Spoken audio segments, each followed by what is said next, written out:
Okay, welcome everyone. We will still have people joining us, but to respect that you have arrived on time, I'd like to welcome you to the Symposium on Democratic Teaching and Learning, the Unbounded Classroom. My name is Joanna Ashworth, and I'm coming to you from the unceded traditional territories of the Squamish, Musqueam, and Tsleil-Waututh Nations, what is known as Vancouver, British Columbia, Canada. I'm a research associate with the Community Engaged Research Initiative at SFU, and a founding associate with the WASC Center for Dialogue, and a researcher with the SSHRC-funded project Participedia, a project that explores public participation in democratic innovations. So I will be your MC for the symposium. I'd also just like to let you know that we are recording this session, and the recording for each of the presentations and panels will be made available shortly on our symposium page. So thank you so much for joining us today. We'll flip to the next slide. This is the first of 3 mornings that we're together this week. And the purpose of our time together is to critically explore the possibilities of the unbounded classroom and the practice and scholarship of democratic pedagogies. We'll also explore the institutional context for the practice of democratic pedagogies and identify areas of priority for further research and collaboration.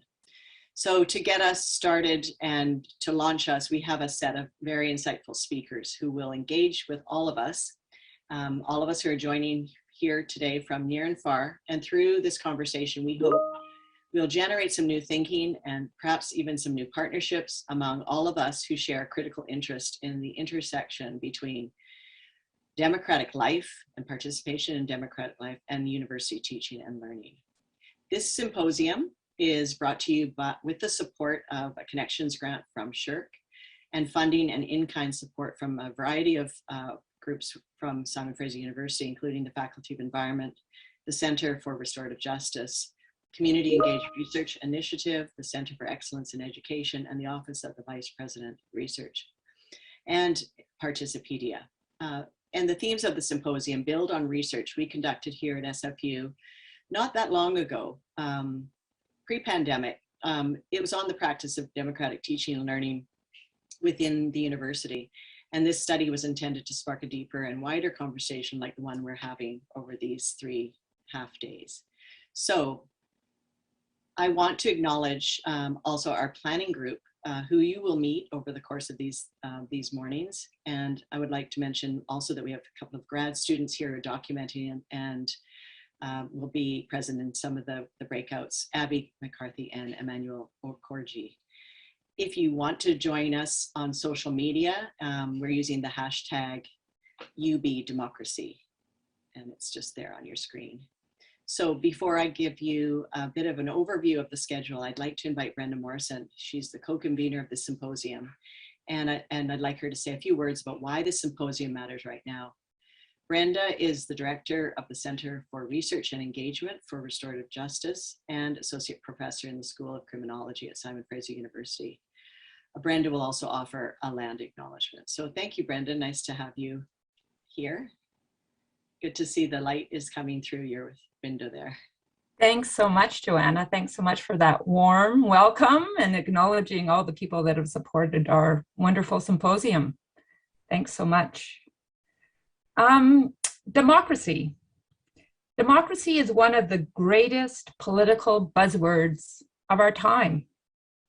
Yet, the lived experience of democracy is alienation, the feeling that elites run things, that we don't have a say in a meaningful sense.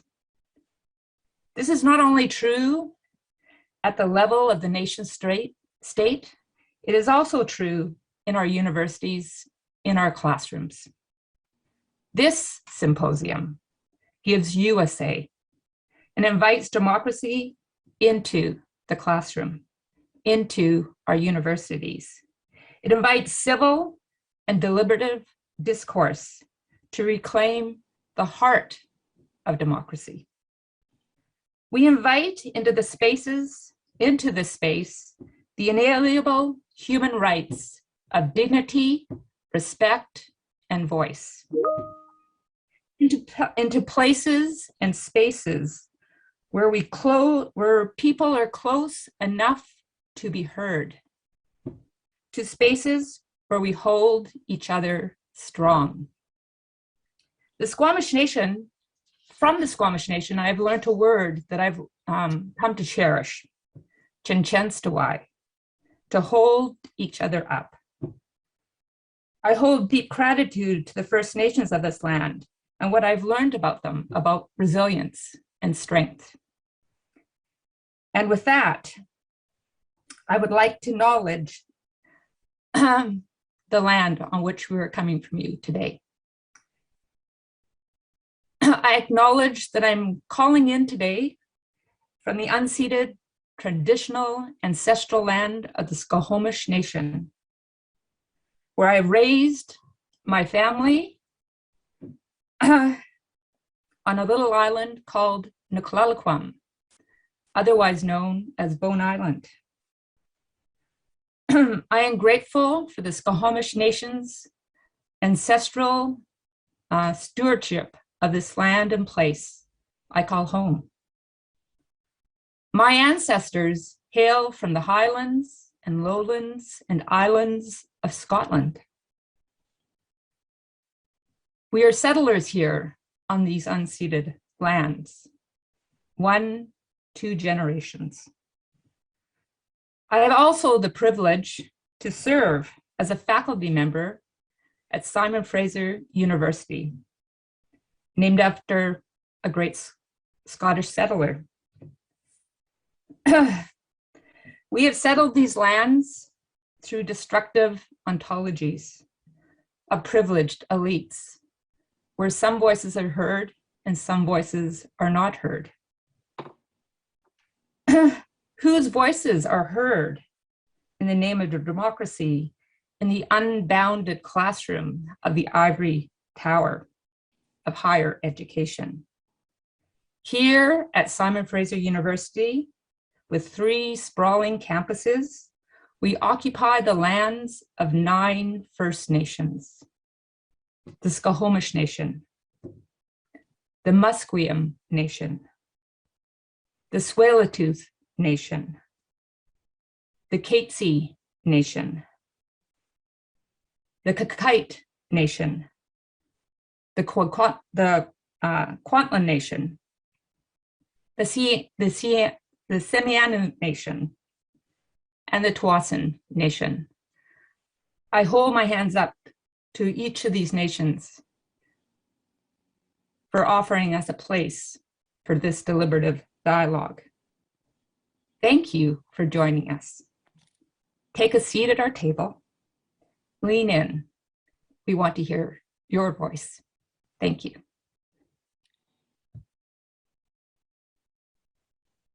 Thank you so much, Brenda, for your framing and for the land acknowledgement. And for those of you who don't know whose traditional territories you are on, you can find out through a website called Whose Land Are You On? And I really highly recommend that you check that out. So a great start to our session today. And just to add around leaning in and all having a place, some of the norms for the symposium that we're promoting are as follows. We're going to encourage you to keep your video on. We know that that's not always possible, but there will be moments when we really want to hear from you and we want to see you as well. But that's your choice. The mics will be off until we have more discussion periods. We are using a variety of platforms that will invite your comments and questions and your ability to share resources. So we want to keep you interested and engaged throughout. Of course, the chat function in the Zoom is there for you to ask questions or share insights and resources as we go. And we'll be putting some things in the chat as well to connect or to link with some of the resources that are mentioned as we go along. So I'd like to just give you a high-level view of the symposium schedule. You probably are quite familiar, but just for those of you that need a reminder, today begins with a broad conversation on democracy in the university. And it asks the question, why does university teaching and learning matter to democracy? And after a short break at 10:30, we'll come back at 10:45 and have a session that explores innovations in the unbounded classroom. So we'll hear from about cases and some really compelling approaches and pedagogies. We'll adjourn at 12 noon, but just before that, we'll invite Paula Ardiles to offer her interpretation of the insights generated today. There's going to be a lot of things coming up. And we talked about this idea of a weaver, someone that takes the threads of the ideas and themes generated and sort of takes it on to help us make sense of it. So we're going to look forward to Paula's contribution at the end of this morning. And tomorrow we talk about the intersection between the practices and policies of EDI, equity, diversity, and inclusion in the university, and how this connects with democratic practices.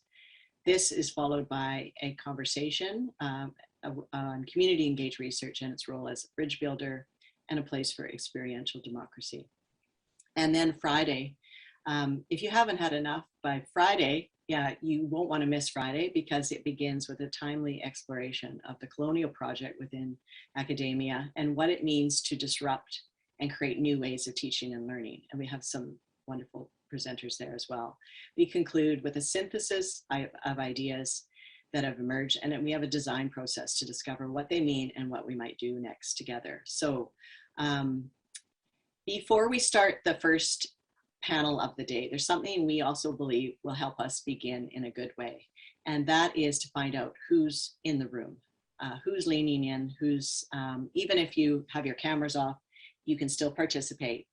But it's a time to find out using Mentimeter. You basically hold up your smartphone and put on the photo, put your photo on, take a picture of that, and it will lead you to the website of Mentimeter, where we have a few questions for you. We want to find out a little bit about you and some of the interests that you have in this topic. So in just a couple of minutes, you can also, if you don't have your smartphone handy, you can scan the code, or you can go to menti.com and enter our symposium code, which is on the screen, 664-17111, and then follow the link, or you can follow the link in the chat. So you've got a few options there. So why don't you take a moment and share with us who you are, what organizations you're representing, and we're particularly interested in what interests you about the intersection between teaching, learning, and democracy. So in a moment, Colleen will share her screen, and we will take a moment to kind of pause and acknowledge everyone that's here today and taking the time to spend examining these questions. Colleen's put in the chat the link, so you just have to click on it if you don't have your smartphone handy. And just momentarily, we'll see who we have on the screen. So I'll wait for Colleen to pop up with that. Thanks, Joanna. I'm just watching the results come in here. So far, about 12 people have responded to the first question. So I'll just leave it for another moment or so, and then we'll start sharing. Yeah, please do, because I think it's part of what we're trying to do with this session. I know many of you have been living on Zoom for the past 18, 19 months, and we're trying to build a bit of connection and community. You know, yes, we have some great presenters, and we're going to be sharing some really important, I think, experiences, but we also want to hear what matters to you. And we know, having just briefly looked at the registration list, we know there's a lot of people with a lot of great experience who are involved, and we want to let you know a little bit more about who each other is, not just hold that knowledge for ourselves. So maybe we can take a look now, Colleen, and we'll scroll through quickly. Yeah, sounds great.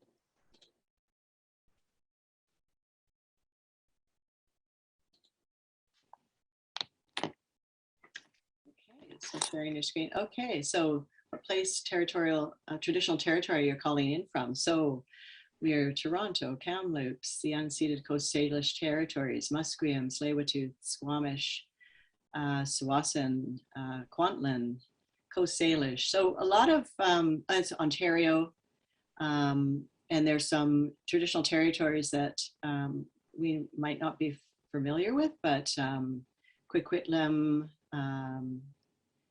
the Kootenai, unceded, Coast Salish, Silex, Shuswap. Right, so you can see, we get a feeling of what Mentimeter does is creates a kind of interesting mind map, gives us a feeling about who's calling in from where, and the larger the type, the more times that comment or that response has been noted. So Coast Salish primarily, but certainly not limited to. I know that we've got people calling in from all across North America and perhaps even Europe. So let's look at the next question, Colleen, see where we're at with that. So title, occupation. So 8 of those of you who had a chance to respond, we've got a lot of university staff and faculty, other educational practitioners, some community professionals, good group of graduate students, and the mysterious other. So we will try to find out more about the other as we go along. So thank you for sharing that information. And then let's look at the next slide, shall we? Affiliations with the university and organization. So a lot of people from SFU, Center for Dialogue, Douglas College, Kansas State, McMaster's, people who are doing anti-racism work, advocacy work, leadership. It looks like Thompson, Okanagan, or Thompson Rivers, Emily Carr, Selkirk College. Great, so some really nice diversity of settings that you're in, largely post-secondary, which is surprising since that is a big focus of our conversation today. So great, now, and let's look at the last question, shall we? So what interests you most about the intersection between democracy and the classroom? So people who are teaching, student engagement and participation, experiential learning possibilities, engaging student in design, thinking in design justice towards action and meaningful change. So great, a lot of you are teaching, looking for language to describe the role of democracy in anti-racist and anti-colonization. Yeah, these are great. And if you have filled out these forms, you have access to all of these responses. So we will we'll gather these up and include them in our report. But this gives you a sense of how we can begin to learn about each other and share not only what we share in common, but also the diversity of interests that we have. So let's move on now. I'm going to introduce our moderator, but before I do that, I just want to let you know about one more platform that we're using. So just to orient you a little bit more. So let's take a look just at the next slide, which is a slide about, the Padlet. So Padlet is another platform we're going to be using at the end of both sessions this morning. And it's not in small groups, it's individual responses today. And the Padlet format allows us to share ideas and make them available to everybody on the call. So the link to the Padlet is in the chat and the password is Unbounded. And I'm just giving you a heads up, and Brenda in our first session will also remind you that it's there, and we're going to use it as a way to invite your thinking after our first set of presentations. So I just wanted to put that out there, and so you know that that resource is there and available to us later after this first session. So now let's begin. Over to Brenda Morrison, who is moderating topic 1 of our symposium. And Brenda Morrison, as you know, is the director of the Research and Engagement Center for Restorative Justice and a highly regarded researcher and leader in this field. So Brenda, over to you and your amazing group of presenters on democracy and the university. Thanks again, Joanna. I'm so excited. It's great to see where everyone's calling in from, acknowledging their place in the world and what they're interested in. So we have a lot to lean into for today. And in terms of being heard, we're going to hear from 3 amazing scholars now. And they've each been asked to respond to the question, why university teaching and learning matters to democracy. And a heads up, panelists, just like with the TRC, we're going to ask you to wrap up this session with a call to action for each and every one of us, so we can each be democracy leaders in our own backyard. So first up, I would like to invite Professor Genevieve Fuji-Johnson. Her bio is on our website, but in short, Professor Johnson studies and teaches democratic theory, so to identify and address the barriers to equity and inclusion, particularly for marginalized communities within universities and beyond. Genevieve has 10 to 12 minutes to inspire us, so we can lean in and listen to her wise words. Over to you. Thanks so much for joining us. Good morning. My name is Genevieve Fuji-Johnson, and you can call me Genevieve, or G for short. I am of Japanese-Canadian descent, and I was born and raised on what's now known as Steveston, on the land of the Point family of the Musqueam First Nation. I am coming to you from my home in Vancouver, which is on the traditional and unceded territories of the Musqueam, the Snohomish, and the Tsleil-Waututh First Nations, to whom I am very grateful. My pronouns are she, her. So I'd like to, thank very much the organizers for the invitation this morning, and of course, thank all of you for your presence. Next slide, please. So the importance of education for political community is an ancient theme. In the Western tradition, Plato and Aristotle blended in their philosophies the moral with the political. For them, education in both the private realm of the home, or oikos, and in the public realm of the community, or polis, was fundamental to the stability, longevity, and well-being of the community. Of course, their ideal regime, aristocracy, was predicated on the institution of slavery.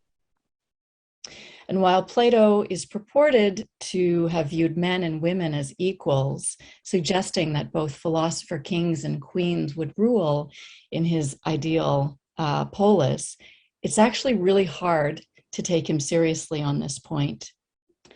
Aristotle's views on women were more explicit in upholding the misogyny, the traditional misogyny of the time. He held that women were clearly inferior to men, and that their virtue was in silence. These ancient philosophers dismissed democracy because of its leveling of what they viewed as a natural, a normative, and a necessary societal hierarchy. So I just want to be really clear that I am not idealizing these ancients of the West. Next slide, please.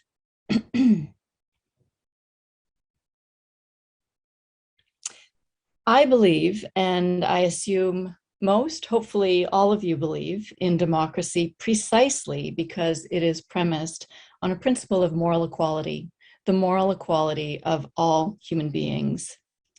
The ideal of democracy at essence is that because we are all fundamentally morally equal in terms of our human dignity, we all have a rightful say in how we govern ourselves. And according to this ideal, we all have a rightful say in contributing to the policies that affect us. I believe in this ideal, but I also need to be clear that I'm not idealizing this ideal. In other words, I think it's really important to be realistic in how we work toward achieving this ideal. So for starters, we have to acknowledge that on so many fronts, existing democracies, far from having moved us closer to realizing moral equality, have instead functioned to increase social, economic, and political inequality. Far from producing decisions, policy decisions that benefit all of us, democratic processes and mechanisms have resulted in increasing divides between the rich and the poor, deepening racial injustices, spreading gender violence, and accelerating environmental decline. So I think we need to take realistic stock of the serious faults of democracy. And it may be helpful to start by acknowledging, as Plato and Aristotle did, that democracies tend toward tyranny. Tyranny of the many, tyranny of the few, and perhaps ultimately tyranny of a single leader. So I come back to this ancient theme of the importance of education for the stability, longevity, and well-being of the political community, but with an important twist. I'm suggesting that we should prioritize the well-being of all societies, of all societal members as individuals and as community members, and that education can play a central role in this. My suggestion is that through prioritizing well-being, and in particular through the promotion of compassion for self and for others, democratic societies will be better equipped to more fully realize moral equality, which is so important as we work together to address a range of globally existential crises. As we all know, these crises are real, they are deeply traumatic, and they expose very deep fault lines in the foundations of our communities, our economies, and our political systems. So let's bring this down to the right here and now. What does this look like in teaching and learning? So obviously I don't have all the answers, but I can share with you a little bit of what I've learned and how my teaching practices have evolved in these times of multiple crises. So critical thinking has always been a mainstay of good education. I've long tried to teach students to think critically, often at the expense of other ways of thinking, other more creative or compassionate ways of thinking. For me, this comes from formation in the Socratic tradition to critically challenge established opinions. And I do think that this is important.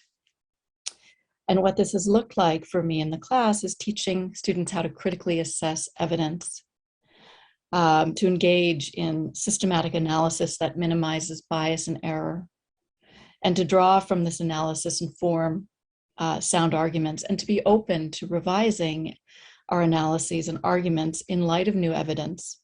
But critical thinking toward making evidence-based policy decisions gets us only so far, especially in times of crisis. Next slide, please.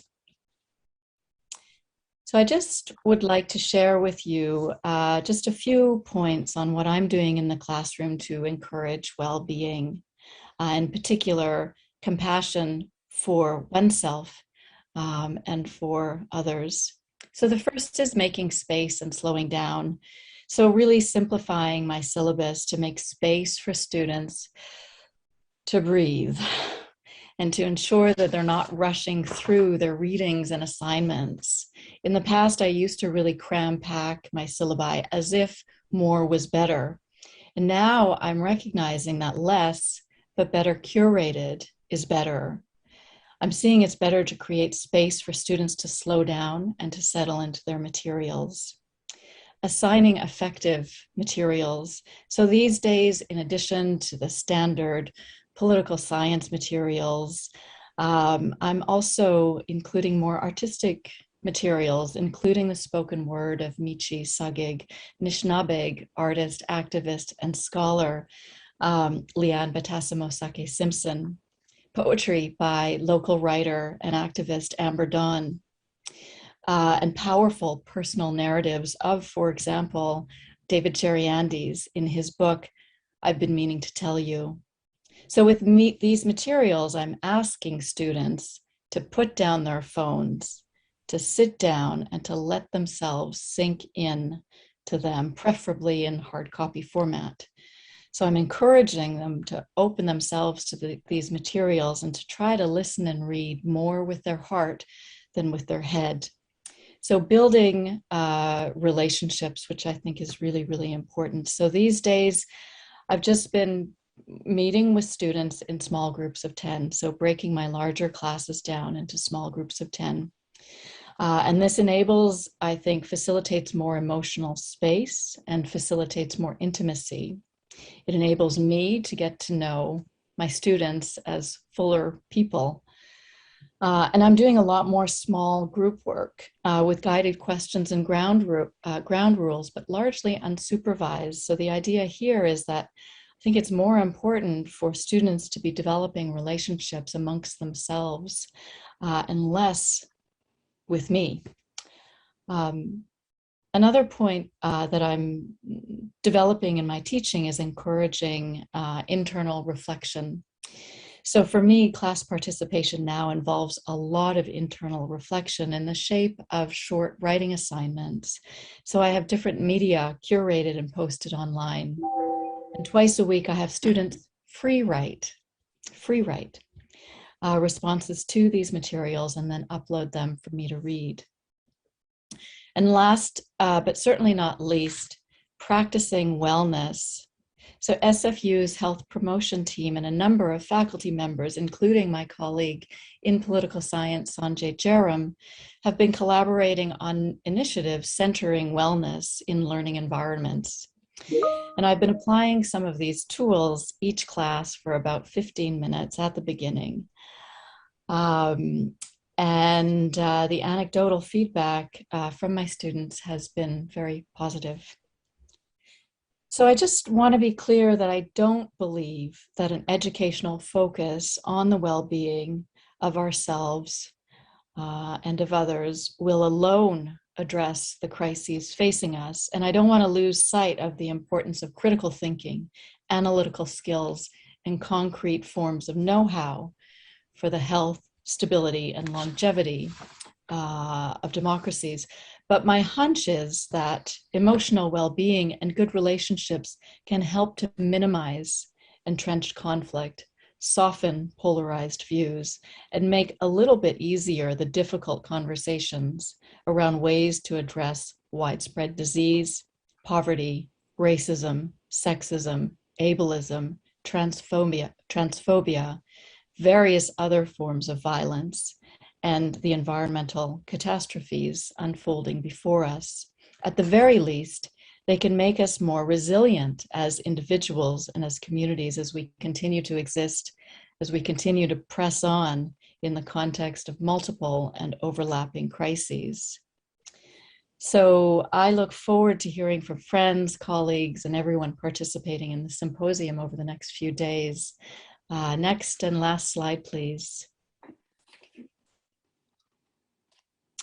Just want to express my thanks and again to encourage all of you to take good care. Thank you very much. And thank you very much, Genevieve. There was a lot of great ideas there to lean into. I look forward to taking a seat at your table and signing up for your class next semester. That's great. So we're going to be moving on to our next speaker, Tony Penikett, who's with the Center for Public Policy Research here at Simon Fraser University. But his experience is much deeper and richer than that. He spent 25 years in public life, both with the federal and territorial governments. He held a position as the premier of the Yukon Territory for 2 terms, and his scholarly work helps us to understand effective policy that upholds democracy. Thank you for joining us from the Yukon today, Tony, and over to you. Just 12 minutes of your richest insights for us to lean into.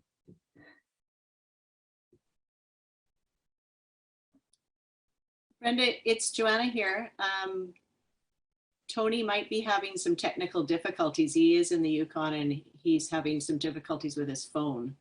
So I could get him to phone in and share his thoughts that way, or we could see if we can sort him out and then carry on with Christina.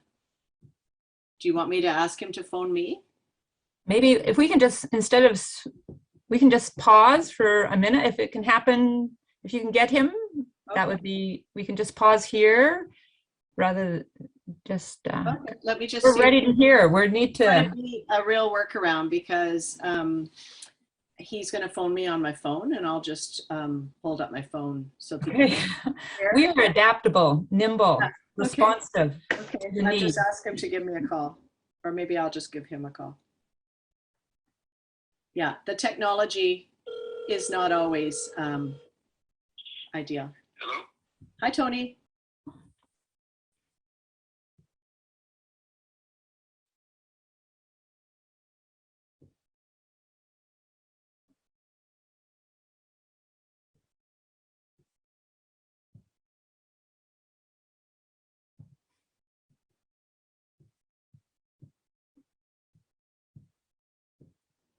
Yeah, Tony's having some connectivity issues here because even the phone line just dropped, but I'm just trying him again.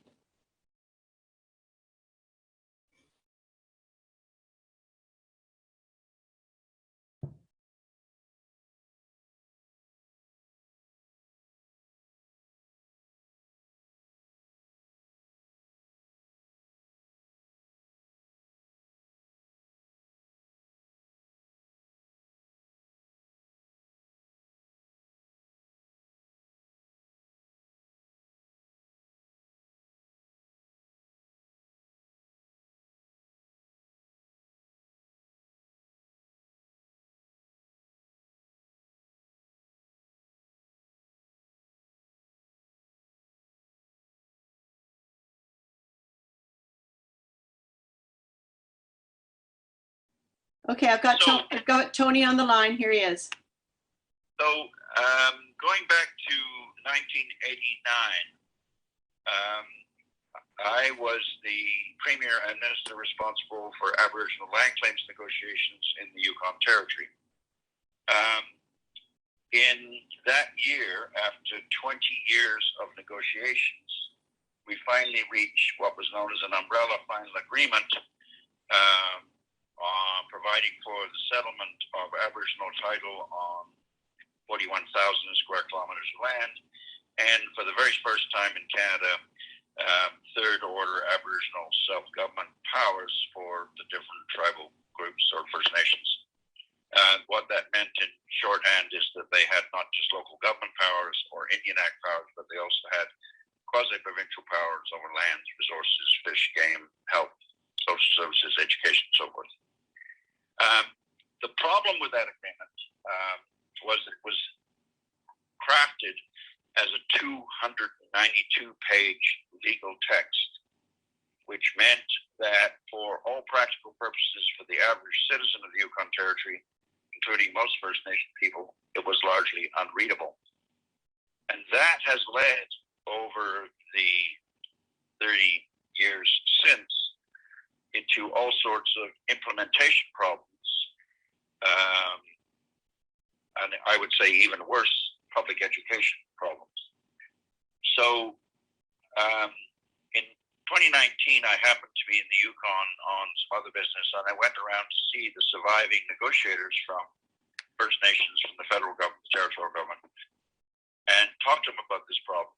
And we agreed that something had to be done about this, and that as a private sector group, we would gather to try and do a short, plain English statement of principles, core values, and the spirit and intent of the treaty.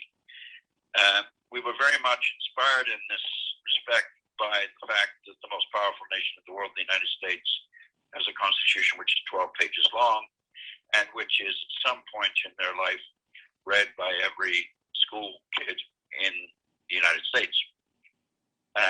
We had nothing like that. So on a very cold weekend, minus 40 below, 40 of us from First Nation elders, former negotiators, and federal and territorial counterparts met in the Kwanlundun Cultural Center in Whitehorse and tried to craft a plain English document describing those core values, key principles, and underlying ideas. We knew that for this purpose, we could not bring in lawyers as drafters, even though there were lawyers in our company, nor could we bring in people from Yukon University for the most part. What we needed was people who wrote quick, wrote well, and wrote in plain English. And so I was fortunate to discover that many of the journalists, the reporters for CBC, the national radio broadcaster, and for the local newspapers, who had covered the negotiations back in the late 80s and 90s, actually were still around. And I asked if they would volunteer to spend the weekend with us trying to do this work, and they all readily agreed. Their work, they were mostly boys, older guys. That team of scribes was supplemented by some young female scholars from Yukon University, two of them Aboriginal, doing work on Indigenous issues. And we worked through the weekend, and by late Sunday afternoon, we had a 9-page document, which we published not as a finished work, but as a draft for further public discussion. The plan was we would then create a website, and an interactive website where people could actually add improvements, make edits, have an ongoing discussion about this 9-page document. Unfortunately, COVID intruded, and we have not yet been able to get the website up. But it's an important question to ask why we were doing this. We were doing this because we thought it was essential for the public education to provide lessons about the core values in the treaty, the spirit and intent of the treaty for future generations. Because in the Yukon Territory, these land claims agreements and self-government treaties are, in fact, a cornerstone of the territory's constitution in the 21st century and beyond. So the three key ideas I came away from this experience were that while I absolutely subscribe to the idea that universities and university education are essential to supports for the democratic institutions, it is also true that professional or professorial jargon can be a barrier to understanding, and perhaps even the language can even be alienating for ordinary people or off-putting, and that becomes a barrier to democratic discourse, but it also becomes a barrier to implementation of the treaties. It is, of course, important to recognize that within disciplines, there is a special language or expert language which is useful for communicating within those disciplines.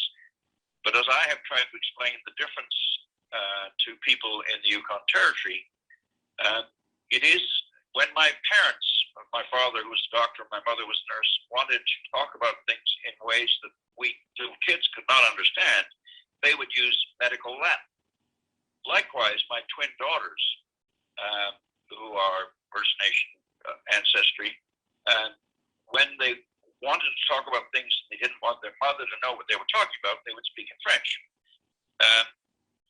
We needed to, if you like, have a lingua franca. We needed to have a document that was written in English that could be used, accessible to school students, even in the elementary grades.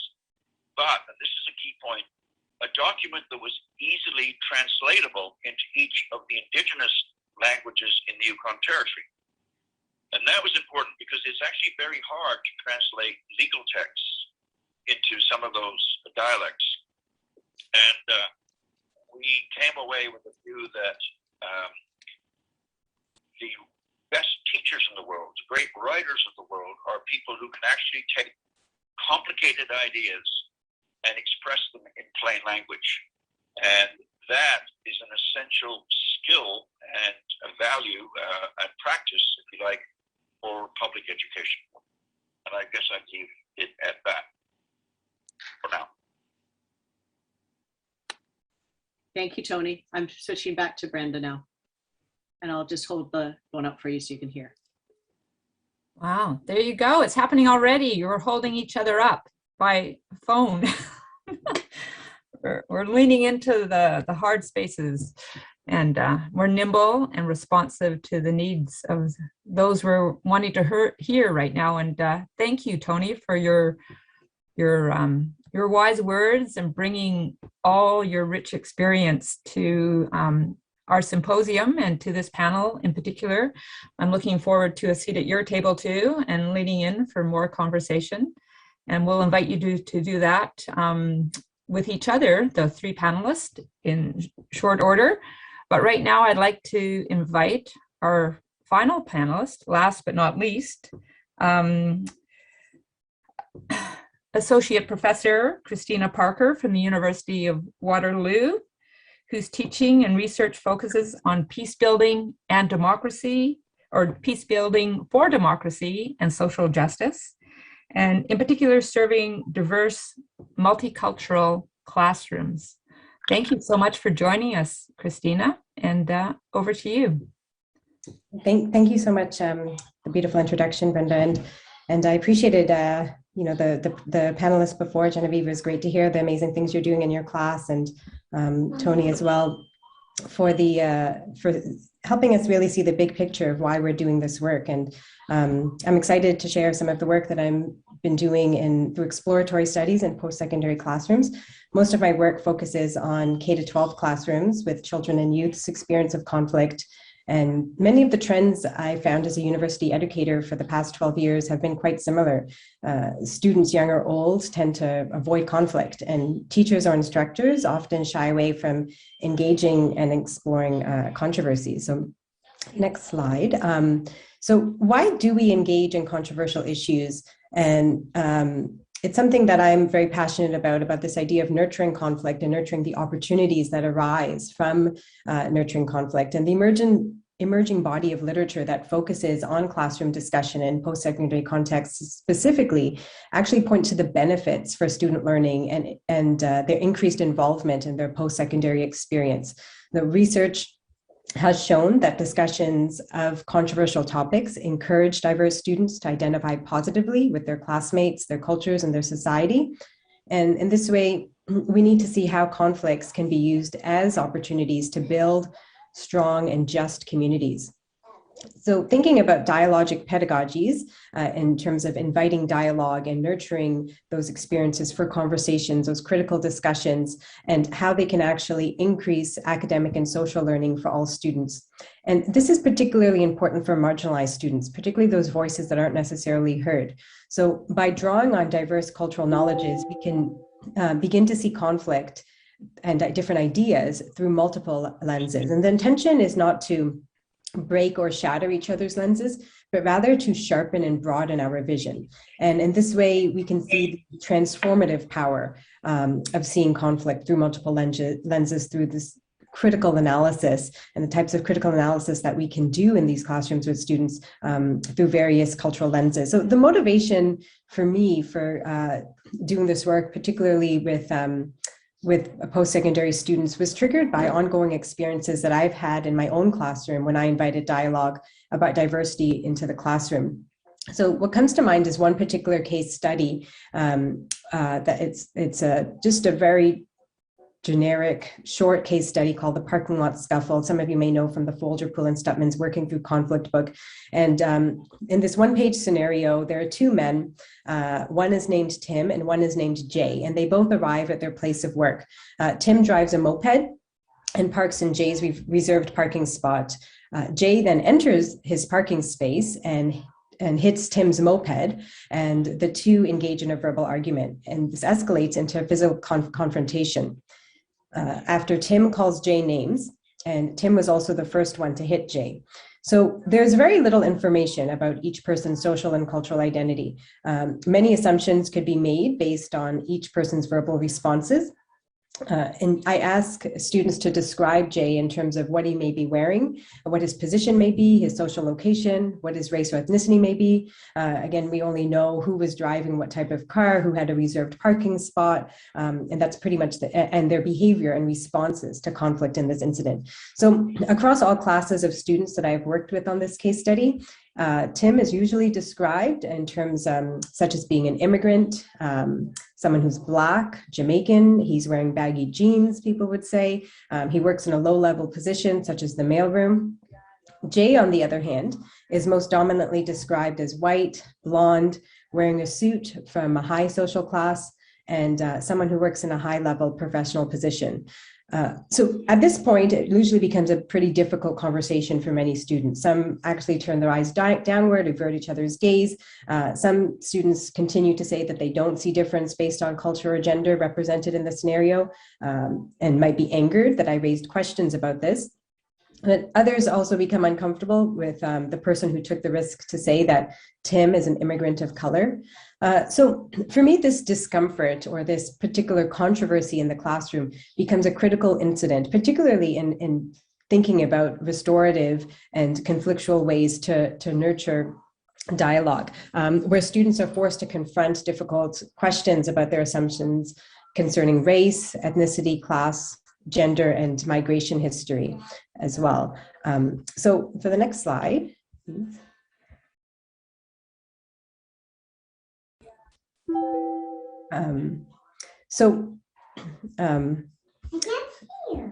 So facilitating and navigating controversial issues, again, is a skill that many educators, even from K-12 settings and university educators, have not necessarily been taught. And most faculty learn this skill through practice or their own interest in thinking about how to facilitate classroom discussions. And at the same time, instructors are expected to be the expert in handling contentious conversations. When people usually want to shut things down and don't want to nurture conflict, the responses are normally very prescriptive. People will respond in very normative ways, and in those ways, in those methods, actually avoid conflict and avoid the possibilities for deepening discussions.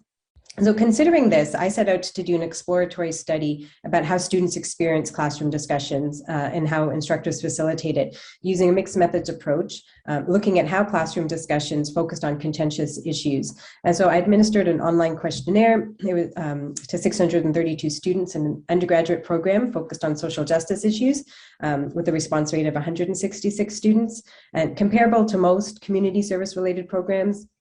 Within the arts specifically, 92% were female, 31% were the first in their family to attend university, and 28% identified as a person of color. And there was full representation across the years of study, but most of the students were in their first year. And most students indicated that they felt at least somewhat confident participating in classroom discussions and felt that they made an important contribution generally. But their confidence when it came to engaging in controversial issues varied. Students also who were not the first in their family to attend university were more confident participating in classroom discussions, particularly when it was about controversial issues. And this particularly raises important questions about how to better support first generation university students as well. So in the next slide, the qualitative data from this study helped us further understand some of the feelings experienced by students. So firstly, some students just fear participating. And I think that's across various programs and backgrounds. There is a general fear about participating in university classrooms. And this student here who identified as a white female fourth-year student described having huge anxiety with not knowing how people will react, and that forced her to just listen instead, she said. Another student felt that they were not intellectually capable of participating and didn't feel very confident because of that. Now on the next slide, I also found that culture and students' identities deeply influence their participation. As one student shared here, quote, they said, "It is hard being the only Black person in some classes or the only Muslim person. I sometimes feel I have to watch my words because some people think I speak for all Muslims or all Blacks, which isn't true. I think every Muslim agrees that when topics like ISIS or 9/11 come up, we all feel dread. I feel like in class discussion, I'm forced to explain myself and defend my right to be Muslim. It takes more work than the average person, unfortunately, and maybe that is why many minorities feel like they'd rather not participate. On the next slide, I also saw how gender played a huge role in how students participated. So with some female students feeling dismissed by their male peers and with other female students as well. One first-year student said that with male teachers, so she said, quote, with male teachers, I often feel more motivated to sound informed, whereas with my female teachers, I'm not as worried about potentially not fully knowing something. So clearly gender expectations and assumptions impacted students' overall engagement. And I would argue that it also has to do with not only the gender of the instructor, but also the ethnocultural background of the instructor also would influence how students participate and respond in particular conversations as well. Most students generally felt that their instructors shared the same perspectives that they did, and that actually helped them feel more confident participating because of that. There were a few students who felt that because they didn't have the similar perspectives or ideologies that were reflected in their professors' perspectives, that they internalized a lot of their thinking and didn't necessarily share. So one student, for instance, identified as a social conservative and also Catholic, and she felt that because of her, she felt she had unpopular perspectives and in what she perceived to be a very liberal university classroom, and as a result feared repercussions from her professors. So on the next slide, overall, students identified resources that would be supportive for helping them participate in class discussions. And a lot of these pedagogies are actually what Genevieve outlined as well. So most identified small group discussions followed by group activities. So those kinds of critical thinking activities that are really important for nurturing dialogue, discussion, and reflection. So knowing that a peer agrees with them, so having somebody actually be an ally to their position, writing responses ahead of time before sharing with the class was also, they also felt would be helpful, and having their perspective affirmed by the instructor, or even knowing the instructor's position ahead of time. So as you can see, practicing and preparing for conflict and diversity through dialogue are key ingredients for these kinds of pedagogical interventions. And on the final slide, I just wanted to emphasize that classroom discussions about conflict and diversity really are powerful experiences for many students, and it provides them with opportunities for practicing how to respond to conflict. And I really believe that such peace-building pedagogies have the power to support our students as they both practice and transform conflicts on their own journeys and their own pathways to peace. And because we know the power of dialogue, the time that faculty invest in preparing and practicing in the classroom, young people will really develop the skills that they need for dialogue, which will have lasting benefits for the students and for promoting and honoring our democratic society. So I'll leave it there. Thank you very much.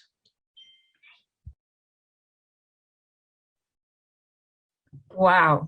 Thanks so much, Christina. There's so much to lean in there. I can't wait for the dinner party that we're going to have. It's going to be great with each and every one of you. And speaking of each and every one of you, all of us that have joined today, I'm inviting you now to open your chat and think about some questions you want to ask our panelist, and open your Padlet, and what resonates with you. What are you hearing? What do you want to hear more about?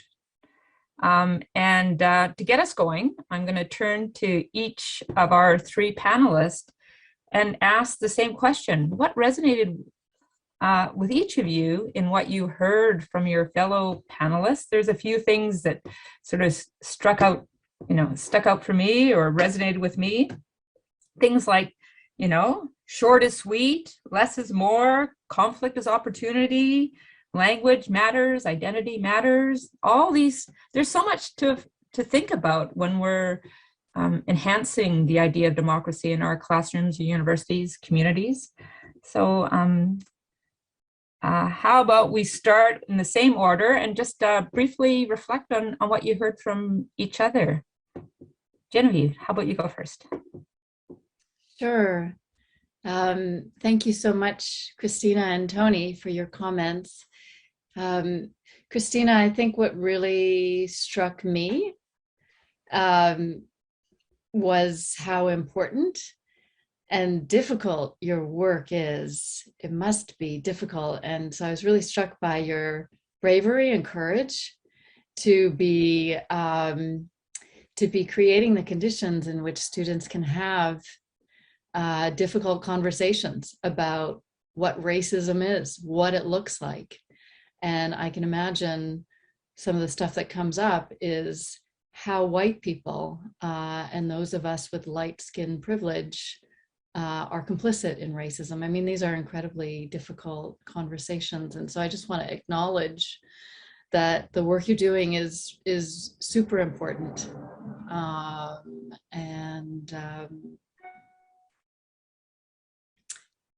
Yeah, it's super important and super difficult and super necessary. And then with Tony, I think what came up for me was, the importance of language. And so this is something that I've really tried to tend to in my career. Just as I think I've matured and become more comfortable, I also think that, quite frankly, I'm letting go of the necessity of performing whiteness in spaces like the university. And so that encourages me to just let go of having to speak a particular language of academia and to be a little bit truer to myself as someone who actually comes from a pretty modest background of cannery workers and fishers. So that really resonated with me as well. The importance of language that is more grounded in who we are, language that is of us, and not language that is created to reinforce hierarchy. Thank you. Thanks so much for those reflections. And I continue to invite the reflections and questions from our audience. We really are so grateful that you're here joining us, and we really want to hear from you. And so please continue that process. And I invite Tony to offer a few reflections now. Thank you. Well, a couple of comments, and I apologize for the technological problems at this end, but a couple of things. One of the things that a working politician learns, and I spent 25 years in public life, is that it is very hard to use the language one may have acquired or the technical terminology one may have acquired in university in your communications with ordinary people. I live in an area where it was politically necessary to be able to talk to everybody from underground miners who may have come from Eastern Europe to First Nations people whose elders whose hold of knowledge of English language was slight. And you have to learn to frame ideas in ways that are very different from that you would use in a university classroom. The second thing I would say, and I'm thinking a little bit about some of the debate I understand took place in Virginia yesterday on their election day for governor, election for governor. We who grew up in Western traditions have certain understandings about democracy as being about voting and about debate. But indigenous traditions in this part of the world are quite different.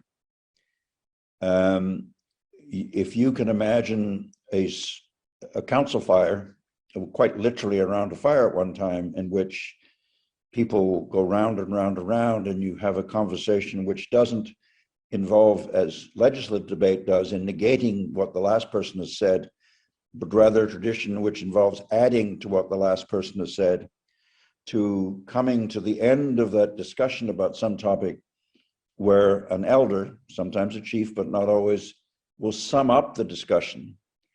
And that will be read by the community as a decision. There's no vote taken, but there is an understanding that that has a conclusion that the community has reached. I would argue, some people wouldn't, but I would argue that that's no less democratic, in fact, perhaps even more democratic than some of the models we observe in the Western world, especially when you start getting into subjects like gerrymanders and voter suppression, and as Genevieve talked about, various kinds of not just color privilege, but also class privilege. And I think one of the things about living in the Arctic and subarctic is you are forced to open your mind to other cultural perspectives on other traditions, which are just as democratic as ours, but operate quite differently.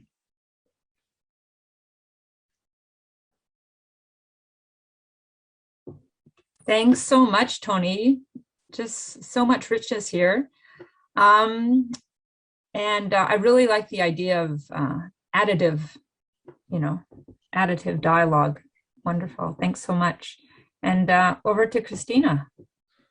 Yeah, thank you so much, Genevieve and Tony. Genevieve, I think, as someone also noted in the comments, your ideas about less is more is so powerful, I think, in terms of, really thinking critically about our course outlines and syllabi, and not only the content, but the ways in which we're facilitating that content. I think that was incredibly powerful. So thank you for sharing that. And then also, Tony, to hear about the ways in which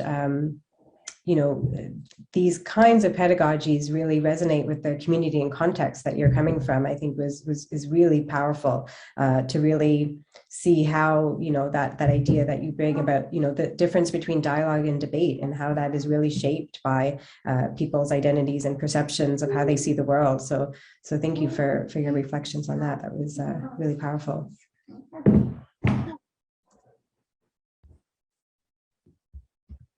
Wonderful. I'm wondering if it's time to turn to our Padlet. Colleen, is our Padlet being activated, or are ideas resonating? Yeah, people have been entering some ideas into the Padlet already. I did just notice one question from the audience in the chat, if we have time for that. It is towards Christina, and it is, I'm interested in whether some of the metrics you used for your work in measuring engagement can also be used to measure impact of changing our pedagogy. Yes, Colleen, thanks you for that.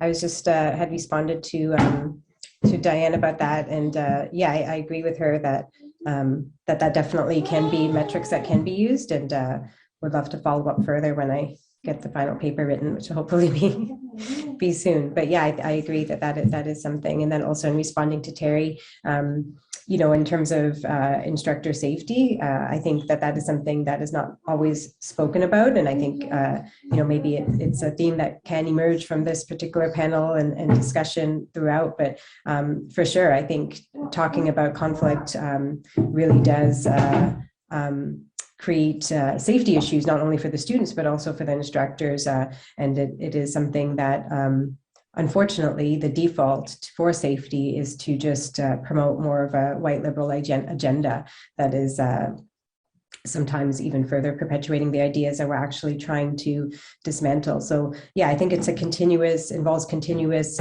support, having supportive colleagues, research, other people who can really, align with each other's perspectives. It is something that is really important and for safety. So thank you for raising that question. Excellent, thank you. I'll turn now to the Padlet. We can take a look at that.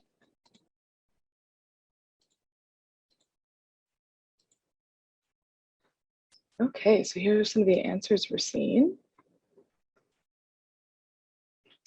Christina reminds me that we need more instructors that represent marginalized communities.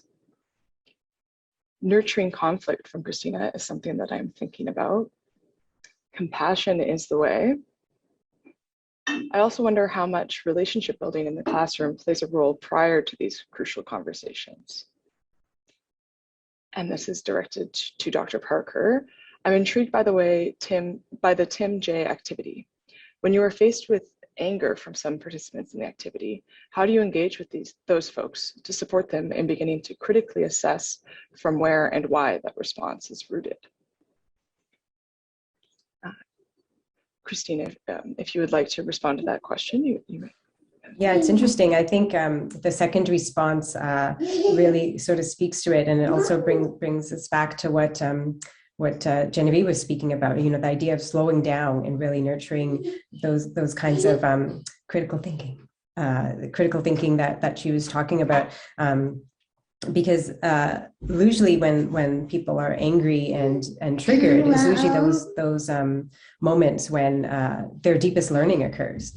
And it is really about taking that time to stop and pause and allow them to explore those feelings and exploring it with them without necessarily shutting them down, but trying to understand why that is. So asking questions and having questions prepared ahead of time to facilitate those, as well as pausing and suspending the initially planned classroom and dialogue to nurture those questions is one strategy to consider using for sure.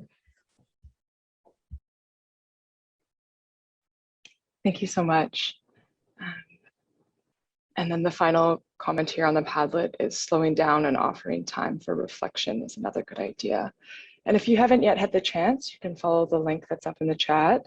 I'll just paste it again and enter the password Unbounded to share your thoughts on this.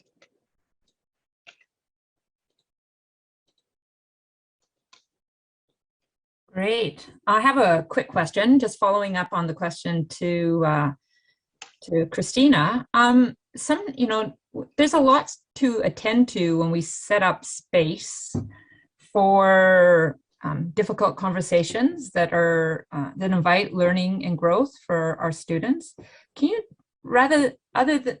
building on what you've already shared with us, how do you set up the space? I mean, there's one thing to set up our classrooms in long rows. Like, how do you set up the space to create a safe space for difficult conversations?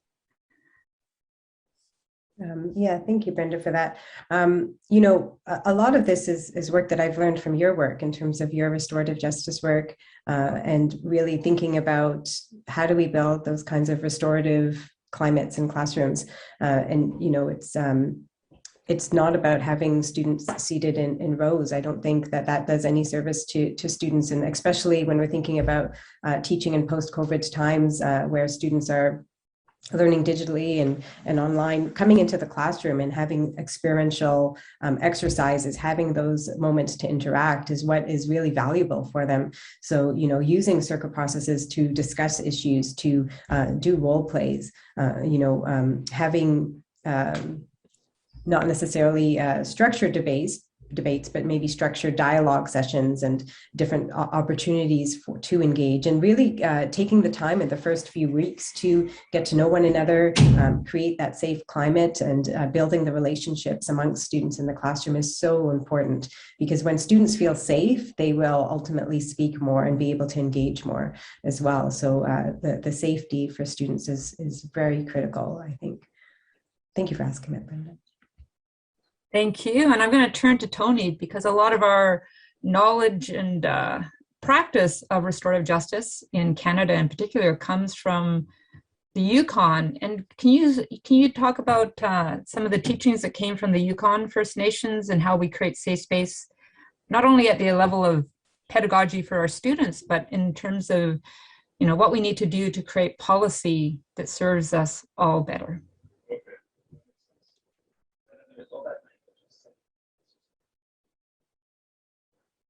You need to unmute, Tony. Okay.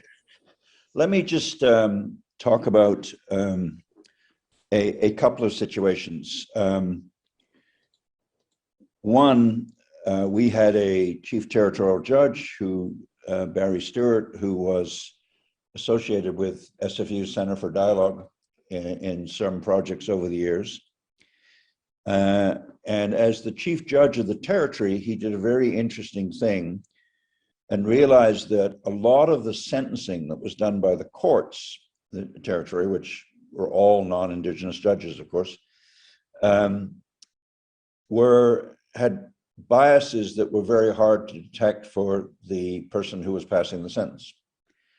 And so he developed an idea of circle sentencing, which was before a young First Nation offender was sentenced in the court, there would be a process where elders from that community would be brought together in a circle to actually hear from the offender and from the person who might have been offended against, except perhaps a young man who was drunk had assaulted an elder who she had been injured, and would hear from both of them. Of course, there were things that took a while for the court to understand, like clan structures and how a circle would have to be composed of members from all the clans. And then the elders would make a recommendation about the sentence before one was passed by the judge. A very useful tool in terms of building understanding and actually respect for the courts, but also for Indigenous traditions. Second example, I would say I had, the Yukon Territory had a legislature from 1898 in the gold rush, Klondike Gold Rush, but it wasn't until 1978 when I entered the legislature that there were any Indigenous people ever elected to that body. And by the time we came to government in 1985, half of the legislators on my side of the House were Indigenous, mostly former chiefs, and the other half came from mining communities. And I had, for a long time, campaigned on the basis that those were both two deeply unrepresented groups in the legislature and in the political life of the territory. But they, even though you might have a First Nation village right close to a mining town, there was very little community of interest and not a high level of understanding about each other in those groups. And while the debate in the legislature was changed fundamentally by the presence of so many Indigenous people on the government side, on the majority side, as the Americans would say, it was also a really interesting dynamic that the legislators who had already achieved positions of importance in the community, both Indigenous and non-Indigenous, had a lot to learn from each other about, one, how to work together, but also how to listen to each other, and also how to, without always being conscious of it, on a day-to-day basis, learn new norms of behavior, both in caucus meetings, but also in the legislature, but also in public discourse. And so it's part of what my view of the fact that institutions have to evolve and people from underrepresented groups have to be quite assertive in their participation in that evolution. Wonderful. Thanks so much, Tony. There's a lot of work for us to do. And I'm going to invite each of you to a call to action as a wrap up for this session, each of the three panelists. But before that, Genevieve, could you talk about the importance of representation to good governance at a university level and points for us to consider in the context of your research?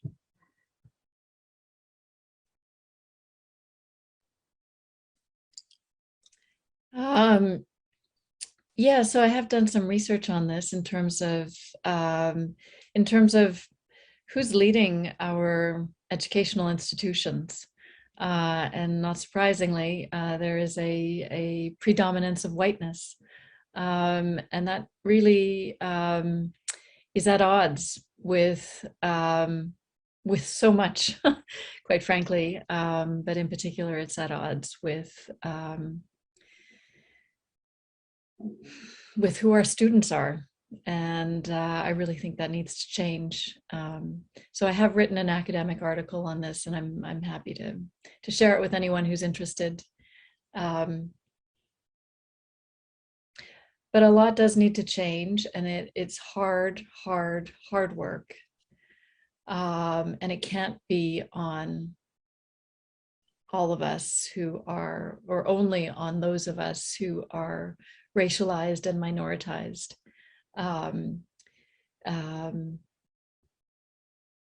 We all have a role to play in addressing problems of systemic racism within academia, and of course beyond.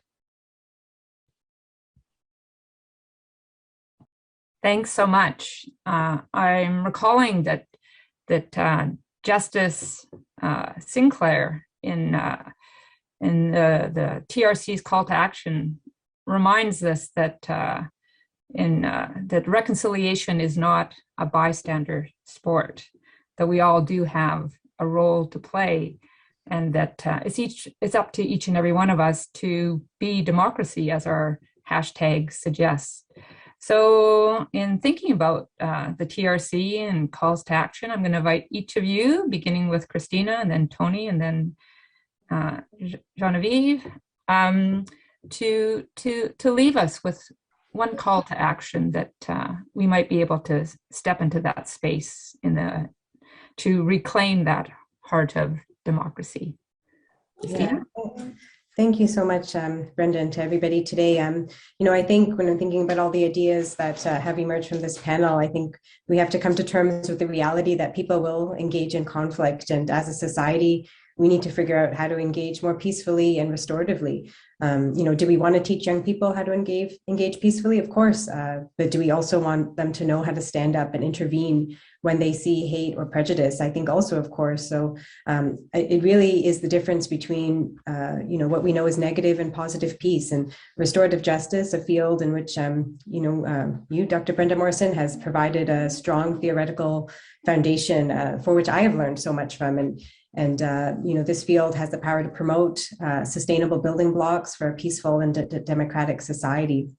We know where this works, and we know it can be more powerful because of its ability to bring people together from different communities. So in a call to action, I'd like us to continue to ask questions about whether there are elevated opportunities for deeper understanding. And within that, to consider, what does equity look like in these critical moments, and how can we translate them into productive dialogue?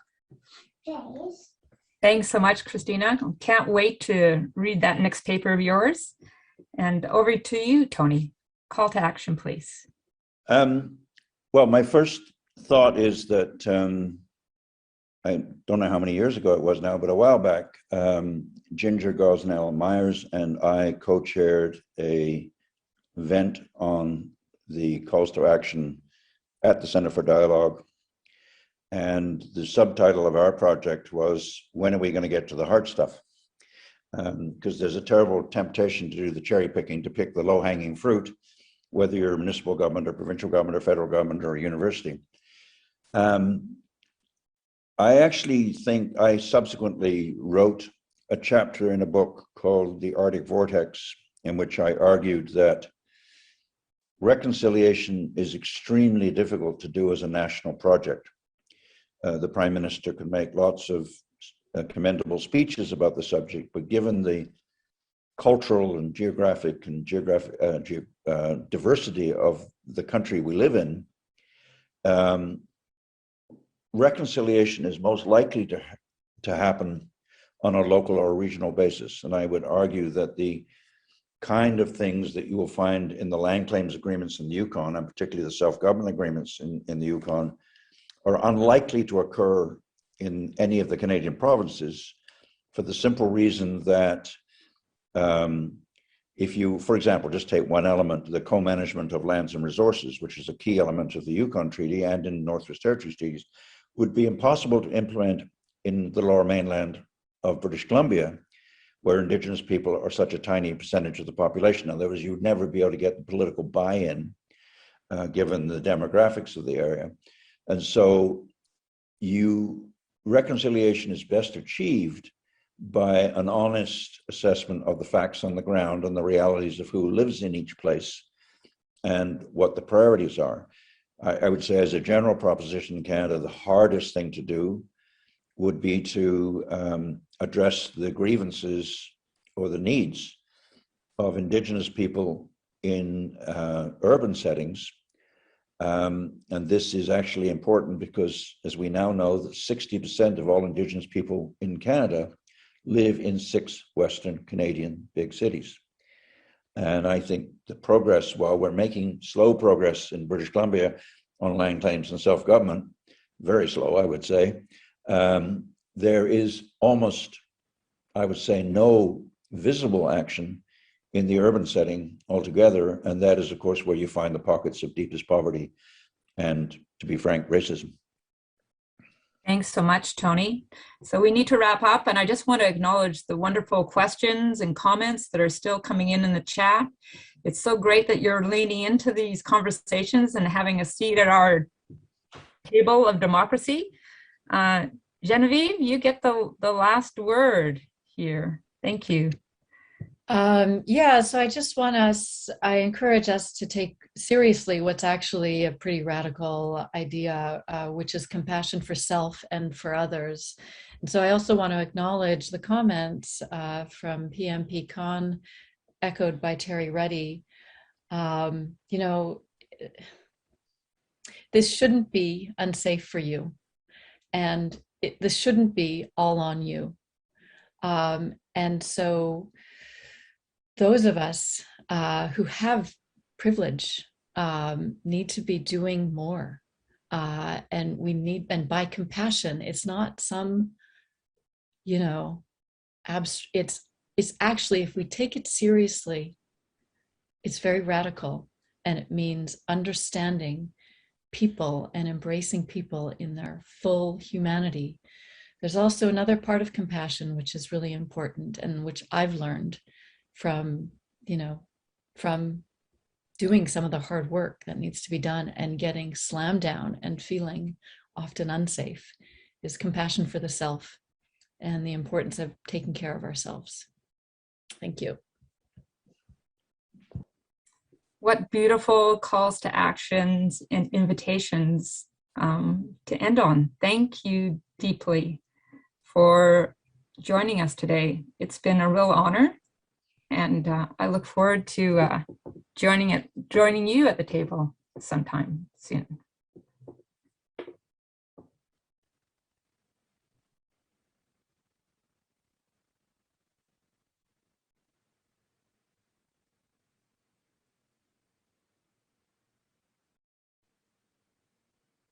Thank you, Brenda, for your wonderful moderation and for these amazing presentations and inspiring words and calls to action. So we're going to have a break now, and we have a short video we want to take you out with, just to ease you into a break until 10:45, and then we have another equally stimulating and exciting session for you when we get back. So don't go away, but in the meantime, Brenda, just say a few words to set up what we're going to see, and then we'll leave people with this video and a short break. Thanks so much again. I wanted to share a short story with you about where some of my learning and growth has come from. When I was exploring my unbounded self a number of years ago, my backpack and I arrived in Australia in 1988 for so-called Australia Day, a year that Australia was acknowledging 200 years of colonialism, a year that more than 40,000 people marched through the streets of Sydney to recognize Indigenous land rights.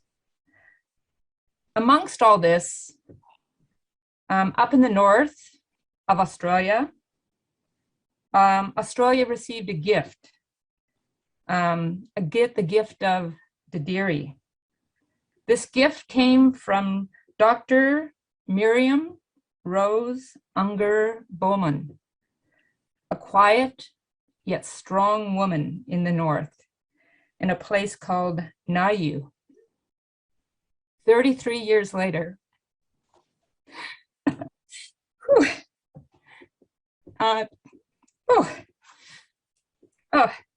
33 years later, 2021, on Australia Day this year,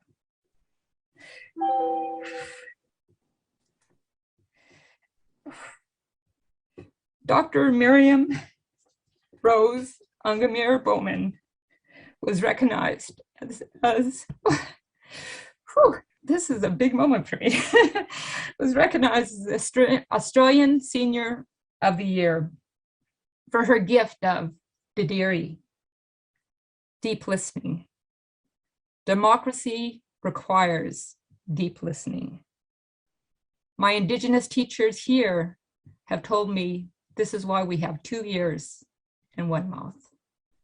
I invite you to listen to the words of Dr. Ungamir Boyer. Thank you. Thank you, Brenda.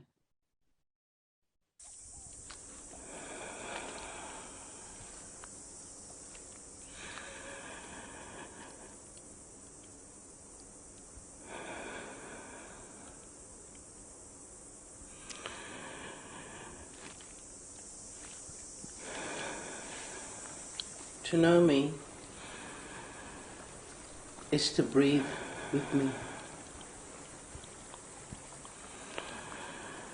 To breathe with me is to listen deeply.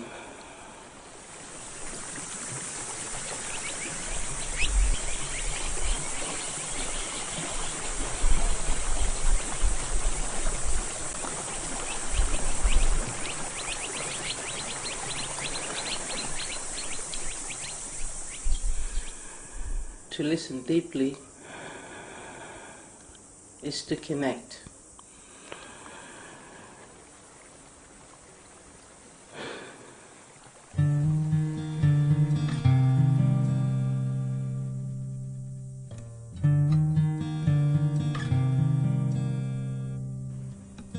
Is the sound of deep calling to deep. Dadidi, the deep inner spring inside us.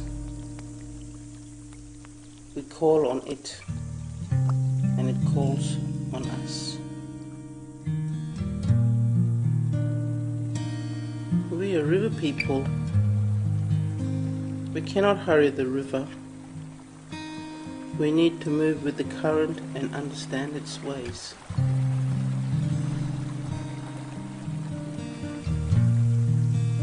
We wait for the rain to fill our rivers and water our thirsty earth.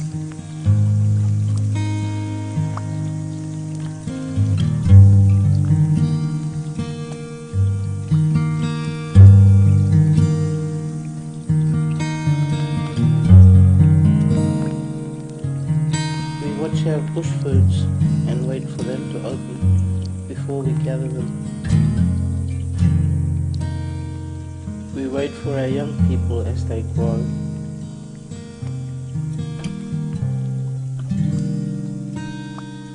The time for rebirth is now. If our culture is alive and strong and respected, it will grow. It will not die, and our spirit will not die. I believe that the spirit of Dadidi that we have to offer will blossom and grow.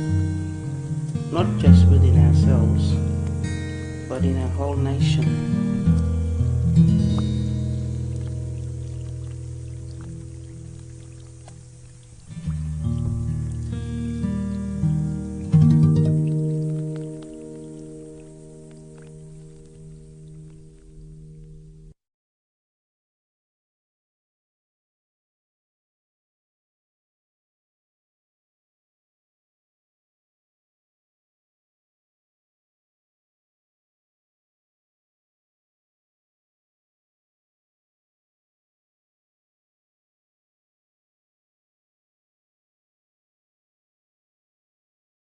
We are about to begin again. Welcome back. I hope you enjoyed, as the slide encouraged you to do, a bit of a stretch and maybe a hot drink. Thank you so much for staying with us, and you will be rewarded with an amazing session. And I'm happy to have the opportunity to moderate this next panel and introduce you to the panelists, the presenters who will launch the conversation on innovations in the unbounded classroom, course design, pedagogic methods, and critical hope. And I think that you'll find that we are building on this amazing first session this morning and going into some really important and interesting cases. We're going to explore, first of all, what we mean by the unbounded classroom, and each of the presenters will share some cases of teaching and learning that reflect this idea, and specifically to talk about the impact on student engagement and democratic participation. So first up, Martin Laba. Very pleased to introduce Martin. Martin Laba is an associate professor in the School of Communication at Simon Fraser University, and his research focuses on democratic education, applied communications for social issues, and educational futures. He's worked on community-based research with a focus, for example, on HIV/AIDS, stigmatization, youth at risk, and so much more, as you can see from the selected list of recent publications. So Martin, thanks for being here. Let's start with your understanding of the unbounded classroom, why it matters, what it means, and why it matters. Okay, I'll take 12 or 13 minutes to do that. That's right. Thank you very much for the introduction. I was going to call for my first slide, and there it is. So I want to begin with the fact that I've been thinking about the University of Bologna recently, where I spent some time. And it was founded in 1088, and the point I'm making is that remarkably, medieval practices have persistence, a great persistence in the contemporary university. The traditional classroom has always been an enclosure of sorts, where the delivery is unidirectional, and the relationship with the instructor is absolutely transactional. So instead, the classroom needs to be malleable, dynamic space of invention, unbounded and unconfined, and ultimately enabling for students who should never be passive, never be muted consumers of academic content. Still, the medieval model of professorial authority is certainly resilient and dominates pedagogical approaches in institutions of higher learning, and at times with appropriately soporific effect on students socialized in a culture of speed, impatience, and immediacy. In both actual physical and pedagogical terms, the traditional university classroom is well and truly under stress. I'll have the next slide. And what a slide it is. Students are understandably restless in the confined quarters of the lecture hall. And the ongoing debate, an ongoing debate among educators, is focused on how to reimagine teaching and learning practices. And there are calls to renovate the learning environment to embrace a more borderless landscape. The calls are inspired by the accelerated pace of social and cultural transformations in the ongoing advance and elaboration of digital culture, and of course by the great remote experiment issued under forcible necessity that exacerbated the existing and daunting constraints already challenging pedagogical latitude and creativity. How do our future-facing practices in teaching and learning articulate our most important and compelling educational philosophies toward citizenship, civic engagement, and broad and sustained social change? How do we activate students to be protagonists in their own education and, by extension, in their own civic lives? Such questions demand that universities pursue the essence of an unbounded classroom, a kinetic, participatory learning environment. I think consequential education should be the goal of every educator. And by consequential, I mean that educational values, pedagogical designs and practices, teaching and learning environments, and institutional priorities need to be driven by the principles and goals of democratic education and the achievement of citizenship. At its essence, I would argue citizenship is the most ennobling and enduring mission of the university. The achievement of ethicality, the achievement of compassion, of civic fortitude, motivated by a recognition that educational purpose is sustained social change and is about nothing less than the well-being and the progress of democratic society. Such depth and quality of engagement is, in fact, the oxygen of higher learning. Next slide. There are new matters of education that are critical and urgent and in abundant evidence around the globe in the rise and expansion of authoritarian regimes and nativist populism, in the ongoing debasement of political discourse, in the recession of democratic foundations and values, in the summary, force-driven denial of human rights, in demagogues instilling fear and aggrievement and attacking the public sphere, the free press, and critical thinking, and more. The most powerful antidotes to authoritarianism are ethicality, compassion, political engagement, and informed civic engagement. All should be understood as foundational and custodial priorities of education. The project here is written in high relief. If the rise of authoritarian can be understood as well it should as a failure of education, then education also holds the ameliorative key. Next slide. As Henry Girard has argued, quote, in the present moment, it becomes particularly important for educators to protect and enlarge the critical formative educational cultures and public spheres that make democracy possible, unquote. The co-determinate relationship of education and democratic process was articulated quite vigorously by Paulo Freire. His expansive vision of critical pedagogy and education's civic and moral project of democratic social change. That is, education as instigator of a larger and sustained project of social transformation and especially political agency. Ultimately, an informed and active public is the direct and powerful progeny of education. Well, what is rather glaringly absent in numerous visions of technologically enabled, data-dominated, market-rationalized educational institutions, from governance to curricula, is the terminology and the value of citizenship and the core concept of education as a democratic public sphere. In some critical quarters, the university is on a high-speed economistic treadmill of competition, turning knowledge into information, turning students into consumers. But without knowledge production that is fundamentally concerned with social change, education cannot develop and sustain the capacities of students to be agents and instigators of precisely that social change. Next slide, please. The Unbounded Classroom is a theorization, or perhaps a re-theorization of pedagogy, and how it must not only accommodate, but moreover, facilitate and advance learning that is relevant, real world, and consequential as students learn to act upon the world with resolve and with imagination. Education must build and sustain a sense of civic engagement and the strongest inclination to civic action. As Marcel Gans puts it, for students to have a sense of the world's pain, but with a clear eye and a hopeful heart.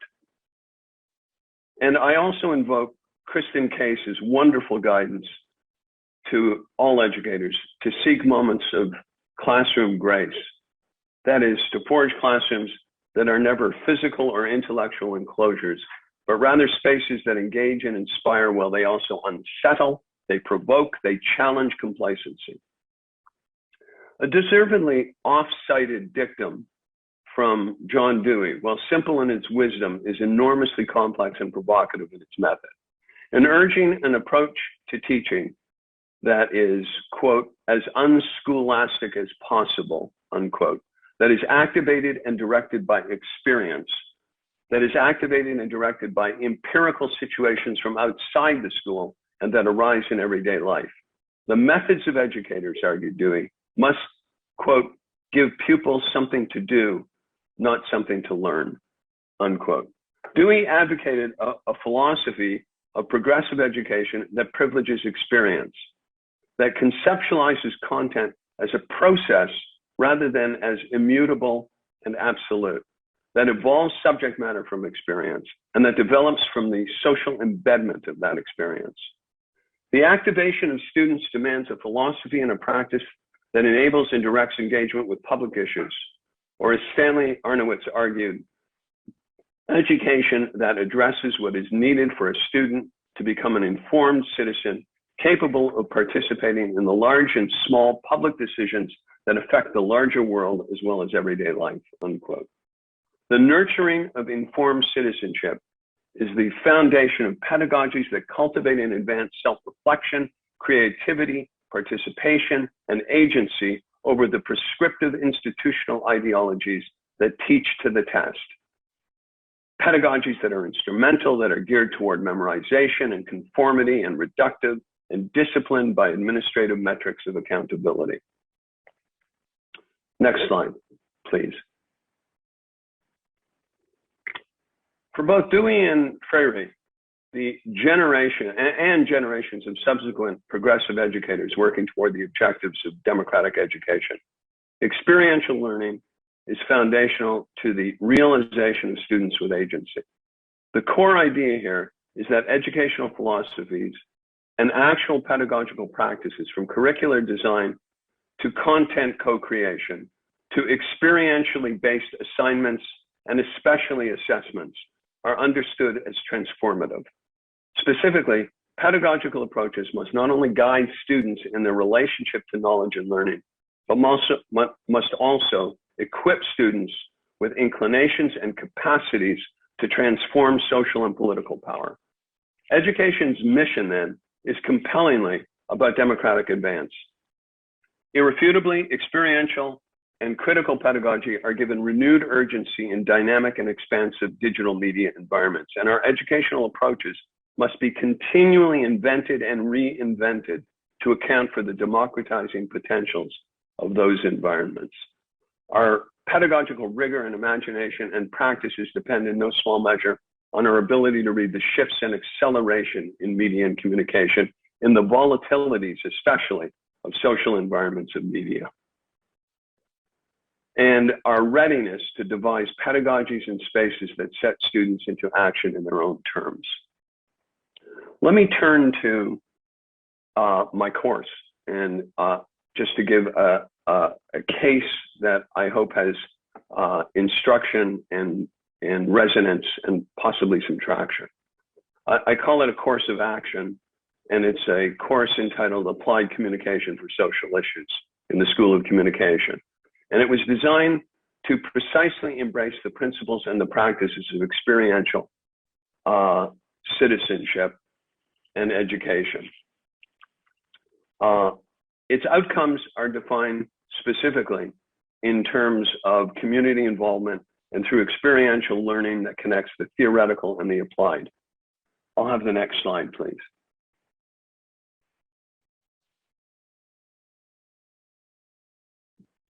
This is a course that understands learning and sustained action for social change, and it was designed specifically on the principles articulated here. It sends students out of the classroom in collaborative project groups rather, and into the community, and the classroom becomes instead a convention space, a site of presentation and debate, and especially the co-creation of the course as it proceeds. The interdisciplinary field of social issues communication involves the application of public and media analysis to the design, strategy, production, and implementation of communication planning programs and campaigns around urgent and critical social issues, and it is driven by objectives of social change and focused on the strategic design and tactical use of media. The range of issues addressed as defined by the students themselves is wide-ranging. It is urgent, it is current, and it is critical. For examples, from the current version, a constellation of environmental issues, mental health and social stigmatization, food security, poverty intervention and alleviation, addiction, public transportation, community development, racism, human trafficking, addiction, toxic masculinity, cancel culture, gender equity, LGBTQ+ issues, the right to repair, volunteerism, indigenous justice, redress and reconciliation, and much, much more. With research foundations in advocacy, activist public relations, social marketing and social advertising, strategic communication, crisis communication, social media design, and more, students create real-world media messages and campaigns of public engagement for social change. The course emphasizes the role of students as participants in and co-creators of knowledge, and second, sets the learning conditions for self-reflection, autonomy, and critical agency. The conclusion for the course is the conclusion for this presentation. Simply stated, we need to set students into action, and our pedagogies need to not only encourage students to talk back, but to talk back with power and with consequence. Finally, there is a wonderful quote from Marshall Berman's 1982 publication, "All that is solid melts into air." It's something that has resonated with me for decades. He stated in his bemoaning of the challenges, the alienations and dislocations of modernity, he argued, quote, "We've mostly lost the art of putting ourselves in the picture, of recognizing ourselves as protagonists in our own time."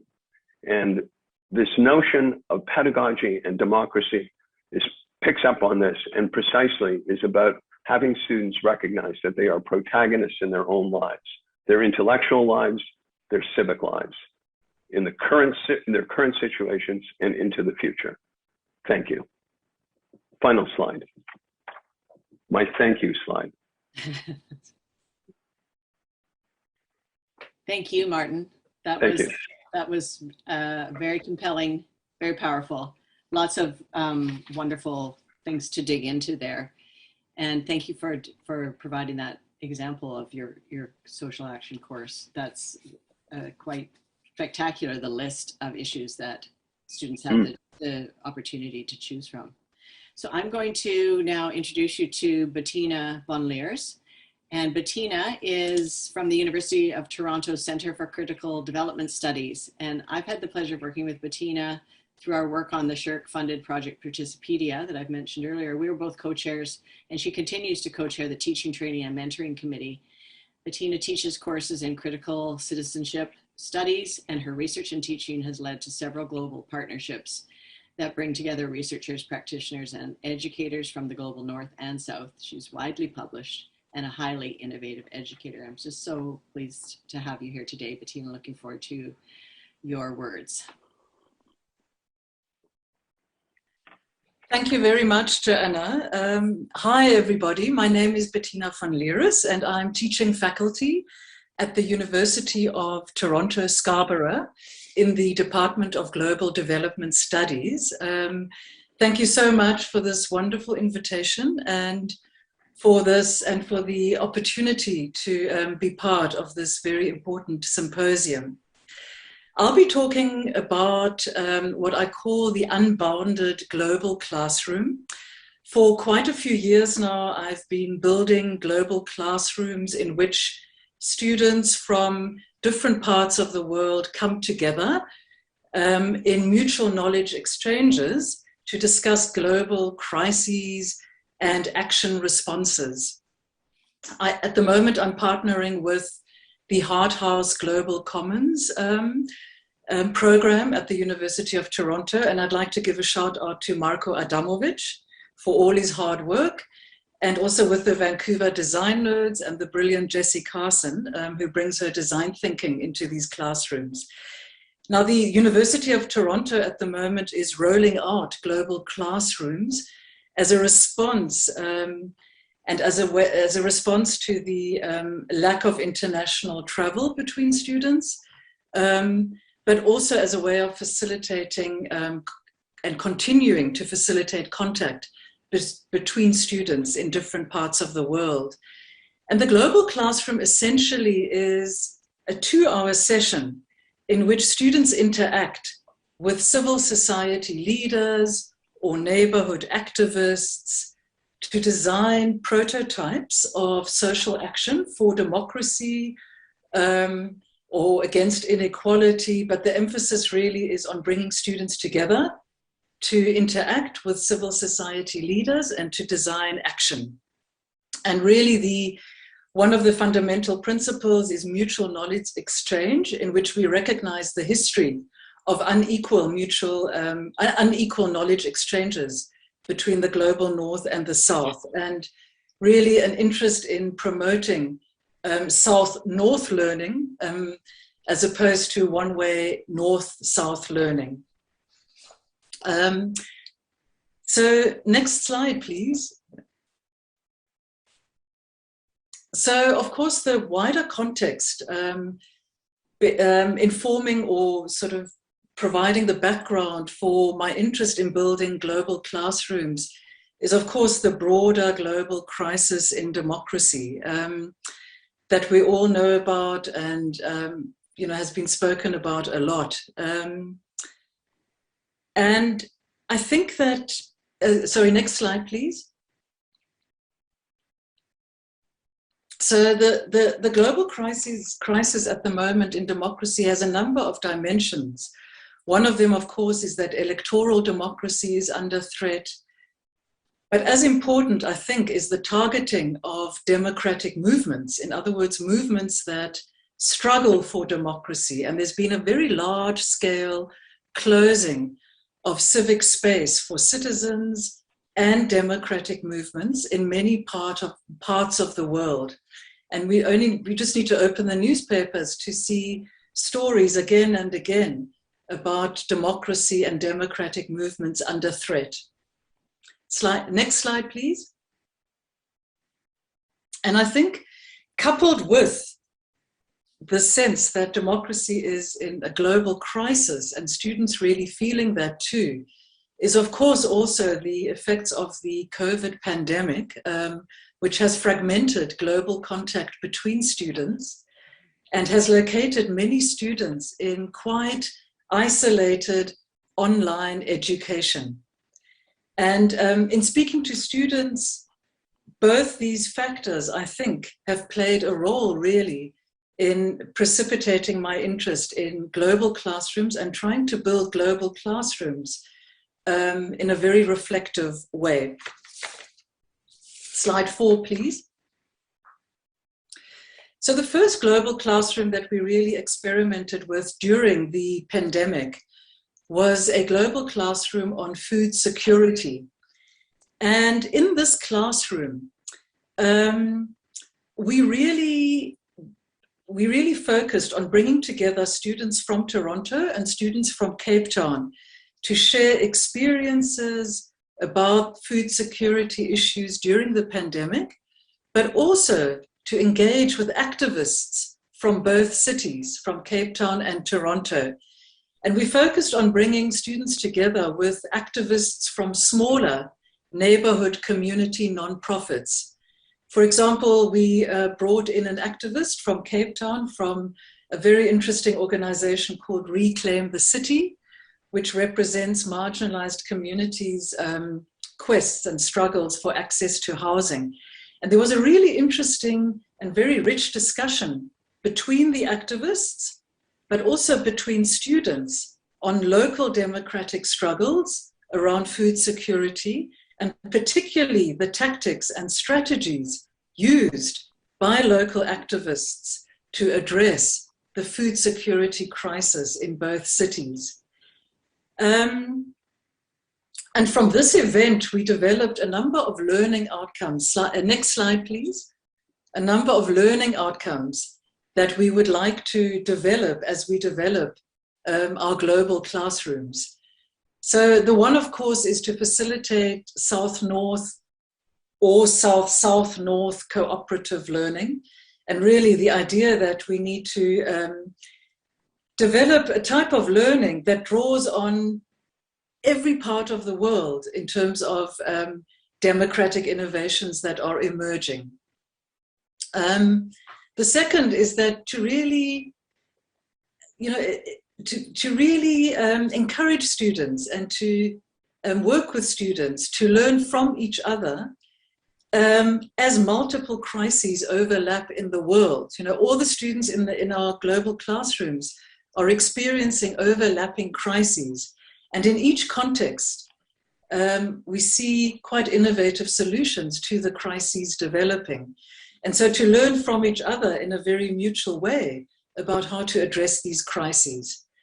One of the important learning outcomes, number 3, is to how to function democratically in an online global classroom. And we work with students to really try and develop also from their perspective what democracy means in an online global classroom and how to develop pedagogies and practices that to deepen democratic ways of working together. I think one of the other learning outcomes that we are quite sort of interested in is sort of critical hope for the future, how to work together to maintain, in the midst of all these crises, a sense of critical hope. And here also thinking back and to the work of Paulo Freire on critical hope. But this idea that as we work together in these global spaces and as we design action together, that this is also a mechanism for building critical hope. The one I want to focus on really is the last one here in the green box, is that we try and use these global classrooms also to train students in real life skills so that they can take something from these classrooms to put on their CVs or to use in the workplace. So for example, we train students in online interaction design and facilitation, and some of our students have found work in this area as a result of participating in global classrooms. So these are some of the learning outcomes that we are developing as we build more and more of these classrooms. Next slide, please. In terms of pedagogy, one of the things that we emphasize is really learning about the history of democratic struggles. So this is an image here of activists from the Treatment Action Campaign social movement in South Africa that was instrumental in building and the right to access antiretroviral drugs in South Africa during the HIV/AIDS pandemic, and so we put a lot of emphasis also on history. So the history of diverse social and democratic movements in the world, the history of how activists in these movements think about tactics and strategies, the history of the ebb and flow of democratic engagement that these movements go through, and also the history of how activists understand the role of context in democratic engagement. And here we rely quite a bit also on Participedia, which I'm also part of, the Global Research Network Participedia, to help us share some of the cases and the history of democratic movements that Participedia collects. But we feel that this history and learning about the history is critical to our pedagogy in these global classrooms, as this history is easily forgotten, and students also feel that they are not taught the history of these movements enough. Thank you. Next slide. There's a lot of emphasis in our global classrooms on listening to activists, and particularly, as I've already said, their accounts of strategies and tactics, and how these activists think about engaging with power, for example, the local state. And it's very interesting to hear different stories from activists about their different ways to mobilize, to engage power. And students find this particularly interesting. And at the moment, we are thinking about pedagogies of listening to activists in particular, and we are trying to develop pedagogical practices for listening to activists, and particularly listening out for stories about tactics and strategies for mobilization.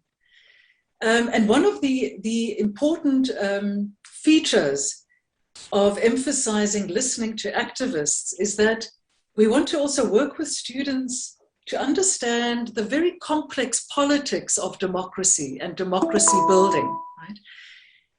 That democratic engagement and building democracy is often, it's forwards and backwards. You know, there's a complex politics involved. Democratic gains often get lost, for example, in changes of political power and political parties, and that our students really develop a sense of the politics of democracy and democracy building in these global classrooms. And listening to activists is a really important and, for us, very useful practice and pedagogy through which to learn about the complexities of democracy. Thank you. And to my last slide. Yeah. So really, as these global classrooms are, I see them as potentially a way to build a pedagogy of critical hope through really two practices or two mechanisms. The first is that students come together to build prototypes of action together. So in these classrooms, students get taken through participatory processes to develop prototypes for global action or local action, whether these get implemented or not. But they come together in groups to design actions together. And I see this as an important mechanism to also think about and learn about strategies and tactics for action. So students come together in these classrooms to learn how to strategize action. And this is something that I feel in the academy we don't teach enough. And listening to activists and engaging with activists and building action together, I think is an important practice to build a culture and a climate of critical hope. In other words, understanding the complexity and the politics of democracy and the difficult challenges we face in sustaining it, but also building hope through action. And so I just want to end by saying that as we develop these global classrooms in partnership with design thinkers, in partnership with with universities, that we hope that these classrooms will help us to develop and deepen our pedagogies of critical hope. Thanks very much, and I'm looking forward to the discussion. Thank you, Bettina. That was, there's a lot to think about there and a lot to be inspired by. So we'll come back and weave both you and Martin into a deeper conversation. But I want to introduce now Timothy Shaffer, who's coming to us from Kansas. There he is. Timothy Shaffer. Tim is an associate professor in the Department of Communication Studies and the director of the Institute for Civic Discourse and Democracy at Kansas State University. And his research focuses on deliberative democracy, civic education, and group communication. And I know, Tim, you have thought a lot about and written a lot about democratic pedagogies in the university and beyond. And just some of the book titles of books that you have produced, you can see those up on your screen. So we look forward to your comments. Over to you, Tim Shaffer. Wonderful. Thank you so much to the fellow panelists and the previous discussion this morning. For me, really wonderful and rich, and in some ways, such a critical moment. So I'm coming to you from the state of Kansas in the United States. We had an off-year election, but one that is kind of reverberating and going to inform a lot of discussions here, particularly in the United States, about kind of the who we are, who are we, right, would be another way to put that, and the tensions that are wrapped up within that. So I could speak very tangibly about a curricular experience right now that I have, a course called Communication for the Public Good, where we're actually exploring a highly relevant topic of vaccine hesitancy. But I'm not going to go in such a focused way. I'm going to step back in some respects, given the nature of what was just mentioned a moment ago by Joanna about kind of the work that I do, kind of looking at the landscape a bit, and maybe even stepping a little bit further back from that. I think, as was just being noted, this question about democracy. And I want to start with a bit of a reference point to a 2018 report from the Varieties of Democracy. And in a report called Democracy for All, with a question mark, they noted this trend away from democratic practices. And kind of for the first time in our recent past, these democratic practices that globally were kind of increasing and showing up in places that had been undemocratic prior to that, that for the first time there was this moment of kind of backsliding on democracy, equal to those that were advancing in these democratic ways. Since then, it's actually only increased. So now instead of 24, it's 25. And this kind of autocratization, this kind of appeal of authoritarian kind of one-party kind of mentality, is affecting 2.6 billion people, 34% of the world's population. So as we're thinking about these questions of democracy and education, its possibilities and responsibility, and the practice that helps to inform that, I mention this because this is part of the concern for me, as Russell Hansen wrote in a book called The Democratic Imagination in 1985. You know, when the ideas about democracy change, so do the practices of democracy.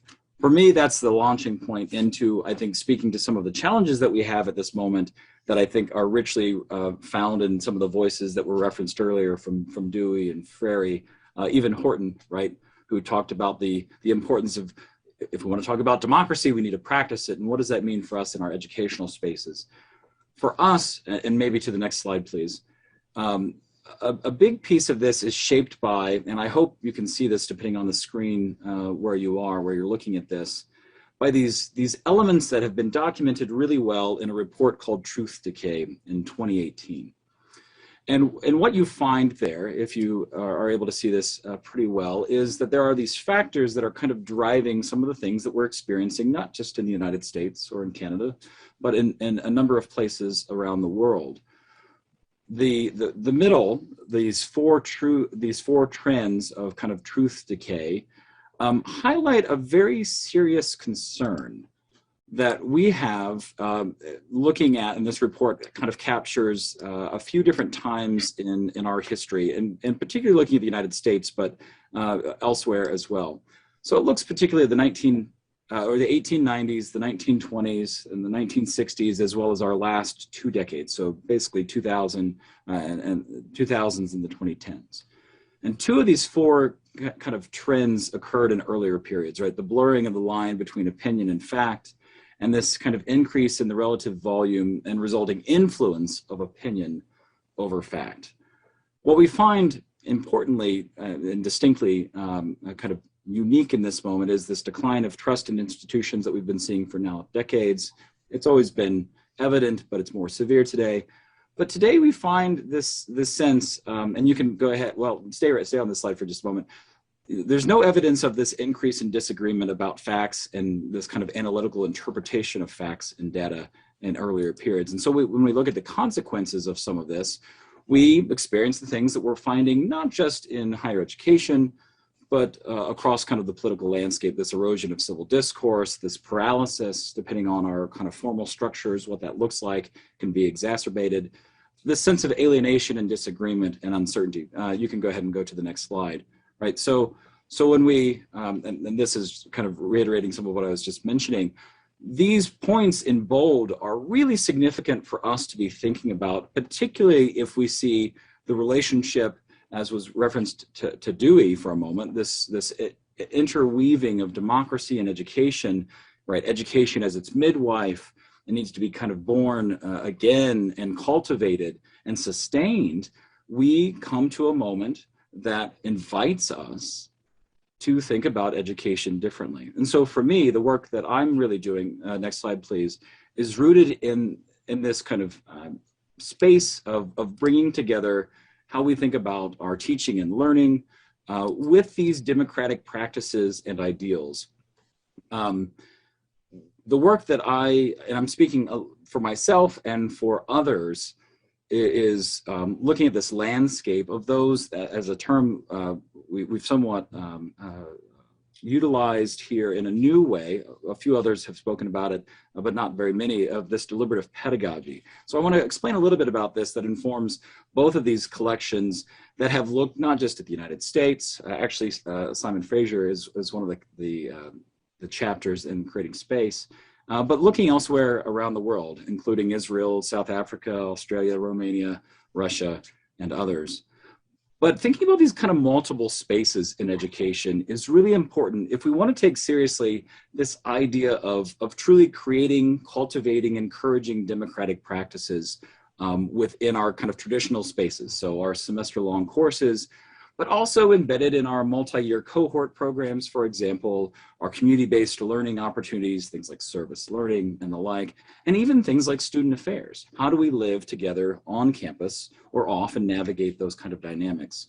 And so deliberative pedagogy is really rooted in much of our kind of deliberative democracy theory. Participedia, for example, is a classic example and a lot of what I use in my teaching. But I want to note just a few, I think, important tenets to help frame this, right?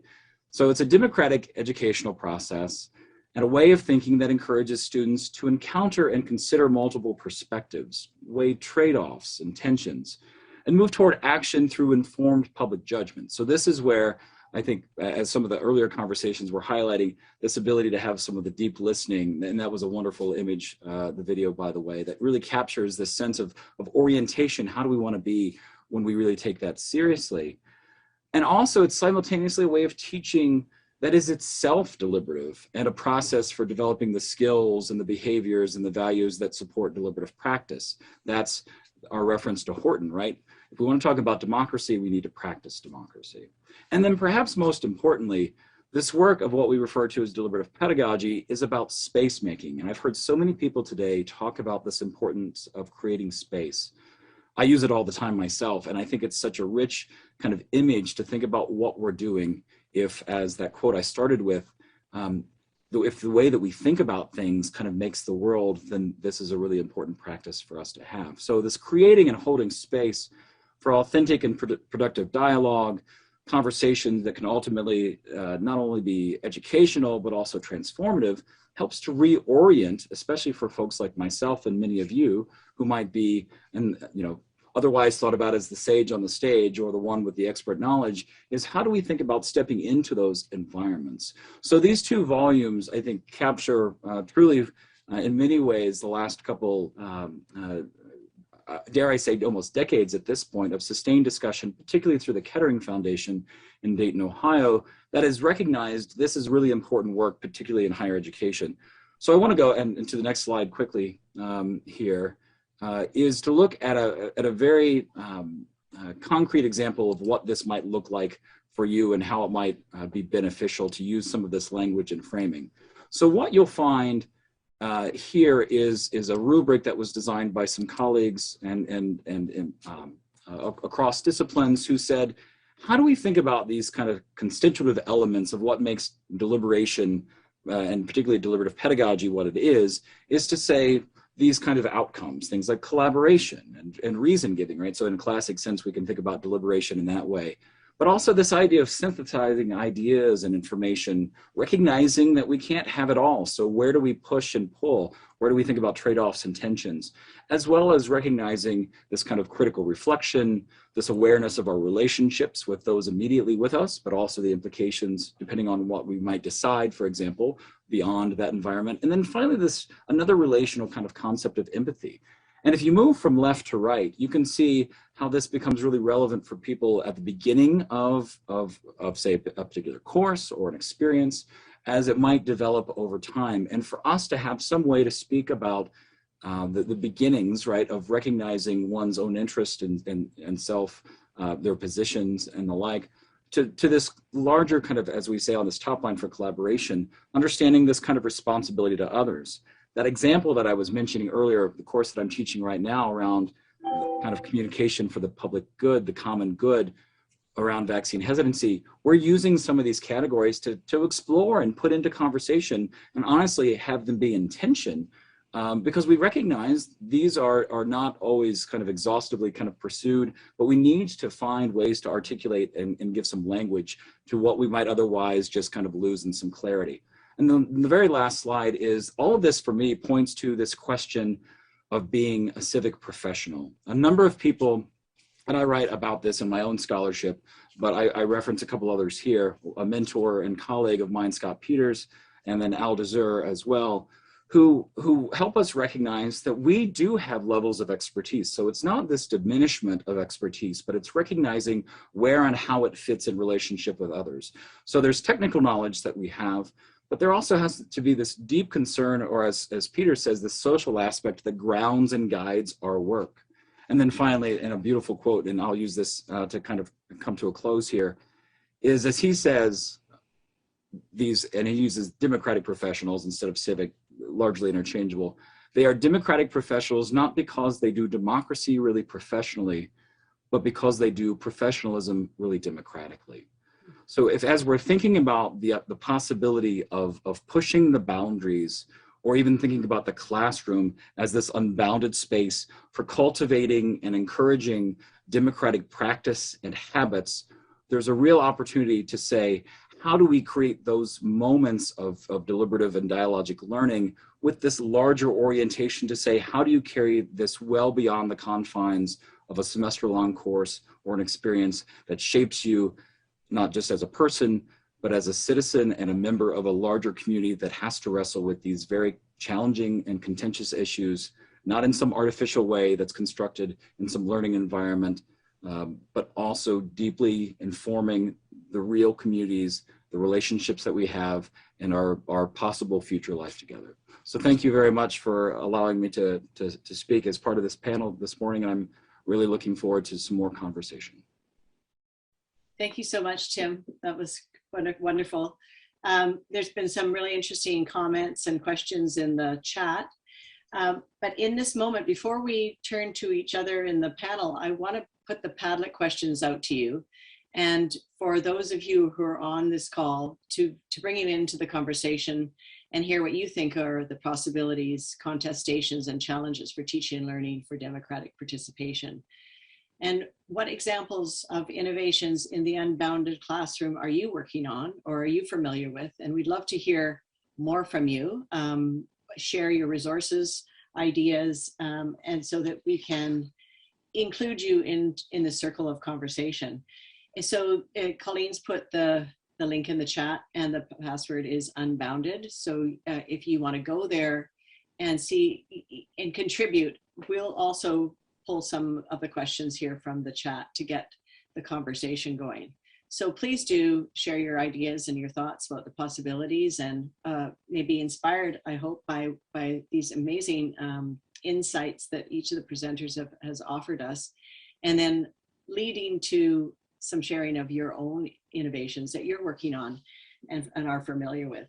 So let's take the slide down and go to the full screen, and so we can see our panelists, and just see if we can deepen this and connect some of the dots here with your presentation. So, I mean, I'm hearing in all of you some very, very specific and helpful examples of how we practice democracy in our classrooms, and how we create space. I think that is a great metaphor, and it's also a great practice, creating space and space making. And this notion of the way we think and the way we act is what creates our sense of democracy. I think, Brenda, at the very beginning of this session today, you talked about democracy as a fundamentally alienating experience. And yet when I hear the examples of what you're doing in your classroom, I feel like it's the polar opposite of alienation. So finding these spaces in which democracy is really meaningful in a classroom setting and beyond. Maybe you'd like to start just by commenting on what you've heard from each other. And Martin, I'll start with you, and the things that Bettina and Timothy had to share. How does that resonate for you in terms of your own? Yeah, it's a tough question because it all resonates. I think these are profound ideas from my colleagues on this panel. There is much wisdom in what was said by both Bettina and Tim. And the things that stood out for me, first with Bettina's presentation, I'm really struck with the fundamental concept of global classrooms and how daunting it is as a definition, and one that needs to be implemented. It's extraordinarily ambitious, and for that reason, so worthy. And it's this notion of the global classroom as foundational to democracy building, but it has to work against what Bettina argued was this fragmented nature of global contact, the isolation of online education. That is the foundations that are very difficult to transcend. we've got well-founded critiques, really important critiques of online education that have come to the fore, certainly during what I keep calling the Great Remote Experiment. And what we've learned a lot. We've learned, especially, there's so much that we've learned, but one thing that is relevant to what Bettina was talking about was this notion of isolation from students. The evidence is irrefutable, and yet this is a project that necessarily involves online education because of its global reach. So its innovation and its boldness in this respect, I think, is vitally important. I like the idea as well that Bettina put forward, an idea that actually it was a discussion that gave substance and traction to the very notion of critical hope, which is a very important phrase and one that needs to be fleshed out. And this critical hope was found in the history, in demonstrating the history of democratic struggles, which Bettina illustrated forcefully. So this is what these are just some of the key points. There are many more. Mm-hmm. With Tim, where do you begin? We need to think about the ideas of democracy to enact democracy. This is a great idea. It's very straightforward, but disarmingly simple, but not at all. It's quite profound. And so the project before us, and as demonstrated by Tim in his discussion, was how precisely to think about in order to enact democracy, and especially the concept of deliberative democracy. And to make this actionable, to make this relevant, to make this resonant, to make this practical in a classroom, it was a great contribution. I love this idea, and that it spares us, how shall I put it? I always said that art spares us a lot of theory. You know, when we look at a painting or hear a piece of music, it spares us a lot of theory. I'm always concerned about sparing ourselves theory. And so what Tim talked about was action. And I love this idea. I love the idea that teaching is deliberative. We don't have to theorize democracy, we do democracy. And we teach democracy by doing. And those are principles that I think are vitally important in actually having lessons of deliberative democracy emerge. What was most compelling, and the phrase truth decay is fantastic. The trust, there's a Canadian communication public, it's actually in the US as well, Edelman Communication, that does its trust barometer. And when Tim was talking, I kept thinking about the trust barometer, which he does every 3 to 5 years. And it's a profile on alienation, to be truthful, but on cynicism, on a sense of declining trusts in our institutions, everything from education institutions to government, especially to the media, and the list goes on. And the challenge that we have in this erosion of civil discourse, as Tim put it, is to recover these values. And the educational site is precisely the site where that has to happen. And so teaching is deliberative, and this notion of the erosion of trust, the ideas of democracy to enact democracy, the foundations of teaching, and then Tim's reflections on space. And I'm glad he mentioned it because it's been mentioned a lot. And he gave greater substance and elaboration to this idea, because space clearly, as he spoke about it, is space, quite literally, and intellectual space. And they go together. I mean, we are at the front line of trying to promote and design and develop and elaborate and expand democracy, democratic principles in education.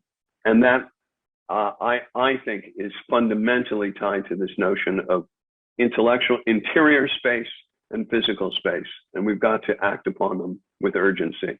So those are the key ideas that I took away. I took away much more, but I better give this over to my colleagues. Great. Bettina, would you like to comment on things that stood out for you? Yeah, so the first thing that stood out for me from Martin's talk, and it was one of your slides actually, one of the images of a classroom, was, you know, the importance of the idea of the classroom as a democratic space and potentially as a space for democratic innovation. And I remember when I was teaching in South Africa, the classrooms in the early 1990s, before the first democratic elections, were these big spaces of protest. You know, students would come in and use the classroom to protest what was going on in the country. And that is coming back to me so forcefully in the current climate, you know, that as educators, we really need to understand the classroom at the moment as a crucial space for citizenship and democracy. And somehow it was one of the images that evoked that for me again in Martin's talk. And then in Martin's talk as well, the idea of action, learning through action, social change, going out of the classroom, coming back. And it made me think about how difficult that is in a global classroom, right? Because you're bringing students together across contexts, in different time zones, but the basic principle that, you know, moving in and out of the classroom, yeah, and then sort of grappling with that movement, and what your experiences outside of the classroom mean for what you do in the classroom is crucial. And we're trying to still integrate that in global classrooms. And then Tim's, I mean, your work on deliberative pedagogy, you know, is so important, and I've read so much of it, and trying to think about that in the context of the global classroom. It's quite complex. You know, what does deliberative pedagogy, how does it work across context? You know, when students have very different experiences of democracy, yeah? So in a global setting, you might have students who have experienced electoral democracy as very safe and stable. But you might have others who actually have never experienced a democratic election that hasn't been nonviolent. Yeah? And so their experiences of democratic process might be very, very different. And then how to use deliberation when they've had all these different experiences of democracy is really complex. I'm thinking about it, and we really are trying to try and understand how to use it more in a global classroom. One thing that I was thinking about is to use deliberation or deliberative pedagogy to also help students explaining their own context to each other across global contexts. So what we find is that it's very easy to speak locally to each other, but it's actually quite difficult to explain your global dynamics and your local politics in a global setting, yeah? And to use deliberation as a mechanism for students to translate and to develop a way of speaking locally, but in a global setting. Anyway, that's it. Thanks, Joanna. Great observations. So Tim, yeah, thank you. I definitely was struck by this fact. The battle between fact and opinion was such a strong piece in your work. And then how do we work with that? What are your thoughts on what you've heard? So this is the beauty of I think this opportunity to have some of this kind of exchange afterwards. So thanks for actually doing this instead of just having us kind of present and then we kind of make it big, because I think the complementary nature of these conversations, I'll start with some of Martin, and again, another striking image for me. I teach very small classes, which makes what I do easier. So I know everyone's names, I can walk around, I can flatten the space as best as possible. I think I've used as many slides today as I do in most scenarios when I'm teaching. And so there are all sorts of things that I'm afforded that are not necessarily possible for others. And I think as was being raised earlier by Martin, right, that visual, I use something similar because in so many ways, and you reminded me of it, of two things. One is we're so conditioned to think of education in such focused and narrow sorts of ways that even when we have the invitation to step out of that or be in a space together differently, it's really difficult, especially when you're in environments where you're not coming in as knowing one another, right? So if you're working on common problems or you've got a certain theme shaping what is going on in a course, for example, it's still so difficult because you need this relational dimension. And I think the focus that you also are raising on, or as you noted, right, the moment that we find ourselves in, this is not online education done well. This is a bunch of people trying to figure out how to put education online and struggling through that. In many ways that we lose, I think, the richness of these platforms that afford us all sorts of opportunities, but this relational dimension is I think, a real challenge, and we're seeing it from this kind of democratic orientation. The other is that I found so rich in what you were speaking about is this real intentionality to even take potentially what could be seen as kind of the preparation for a professional career or kind of saying, here's a credential and such, to keep pushing, and maybe it's challenging. You didn't say some of this, but I can see where there'd probably be moments when people are really maybe frustrated by some of this orientation to say, how do we keep looking at this through the social lens, this kind of democratically committed orientation, when it would be easier to not have that as this kind of additional layer of what's going on in that curricular space. So I really appreciated how you were, for me, reminding why it's important to make your learning real. It's, I think, an unfortunate reality that we often turn into these kind of hypothetical situations in a classroom environment, and to keep pushing us toward this commitment to say, how do we actually potentially affect change and be part of that? It doesn't have to just be sometime in the future, but it can happen in this moment. And to cultivate that, I think, is really wonderfully rich. And maybe as a bit of a shift over to Bettina, and we've had the opportunity to have a couple of these conversations, so I'm really grateful for that.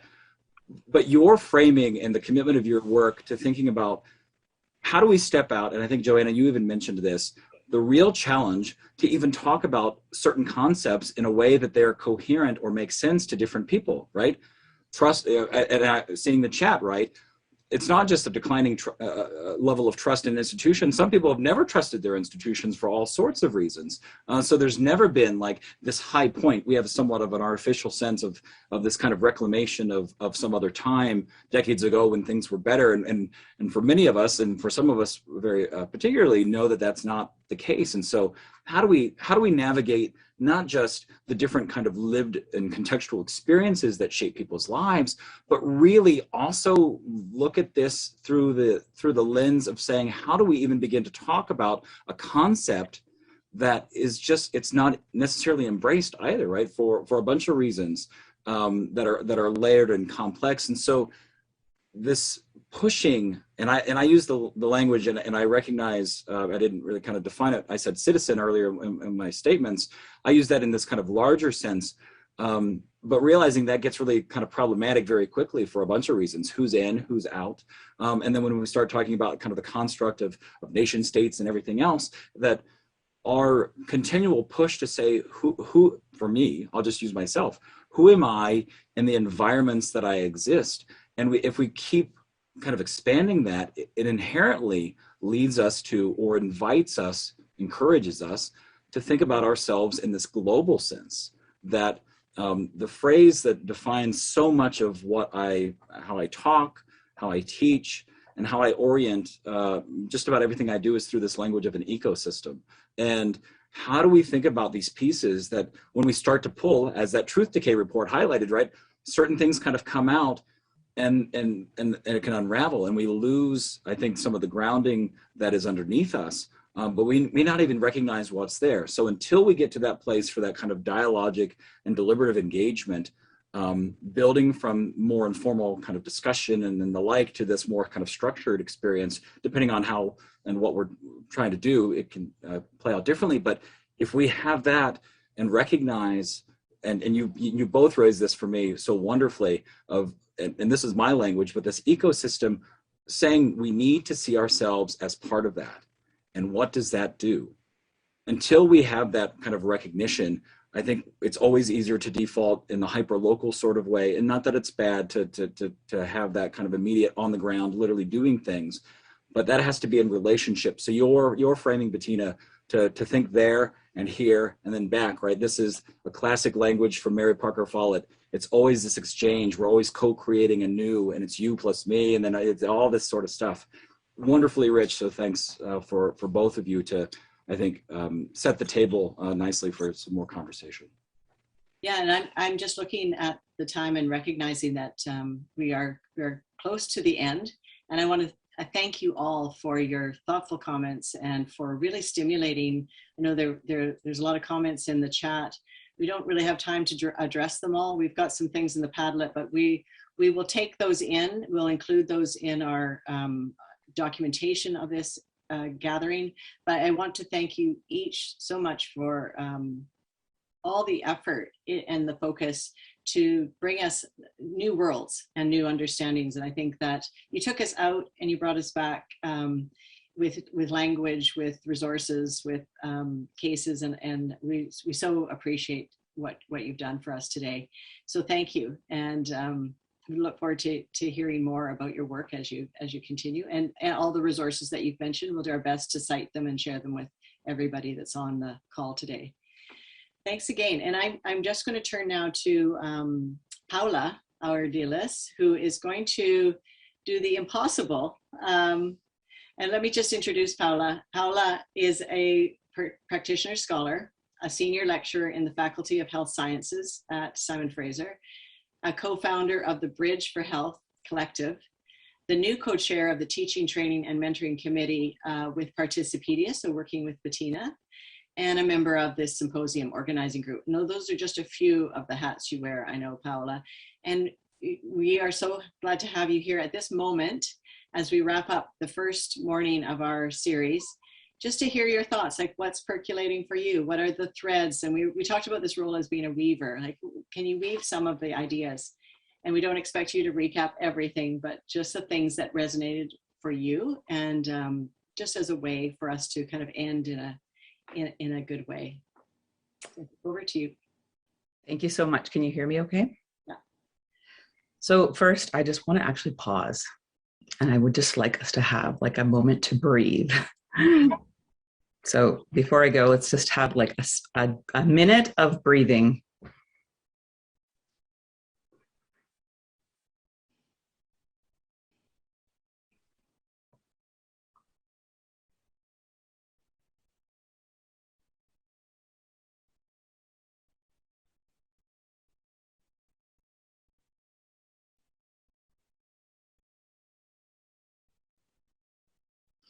Thank you for that. So as Joanna mentioned, my name is Paula Ardiles, and I am a forced migrant from the Global South. My homeland is in Chile, and I live here on the unceded and stolen territories of the Coast Salish people.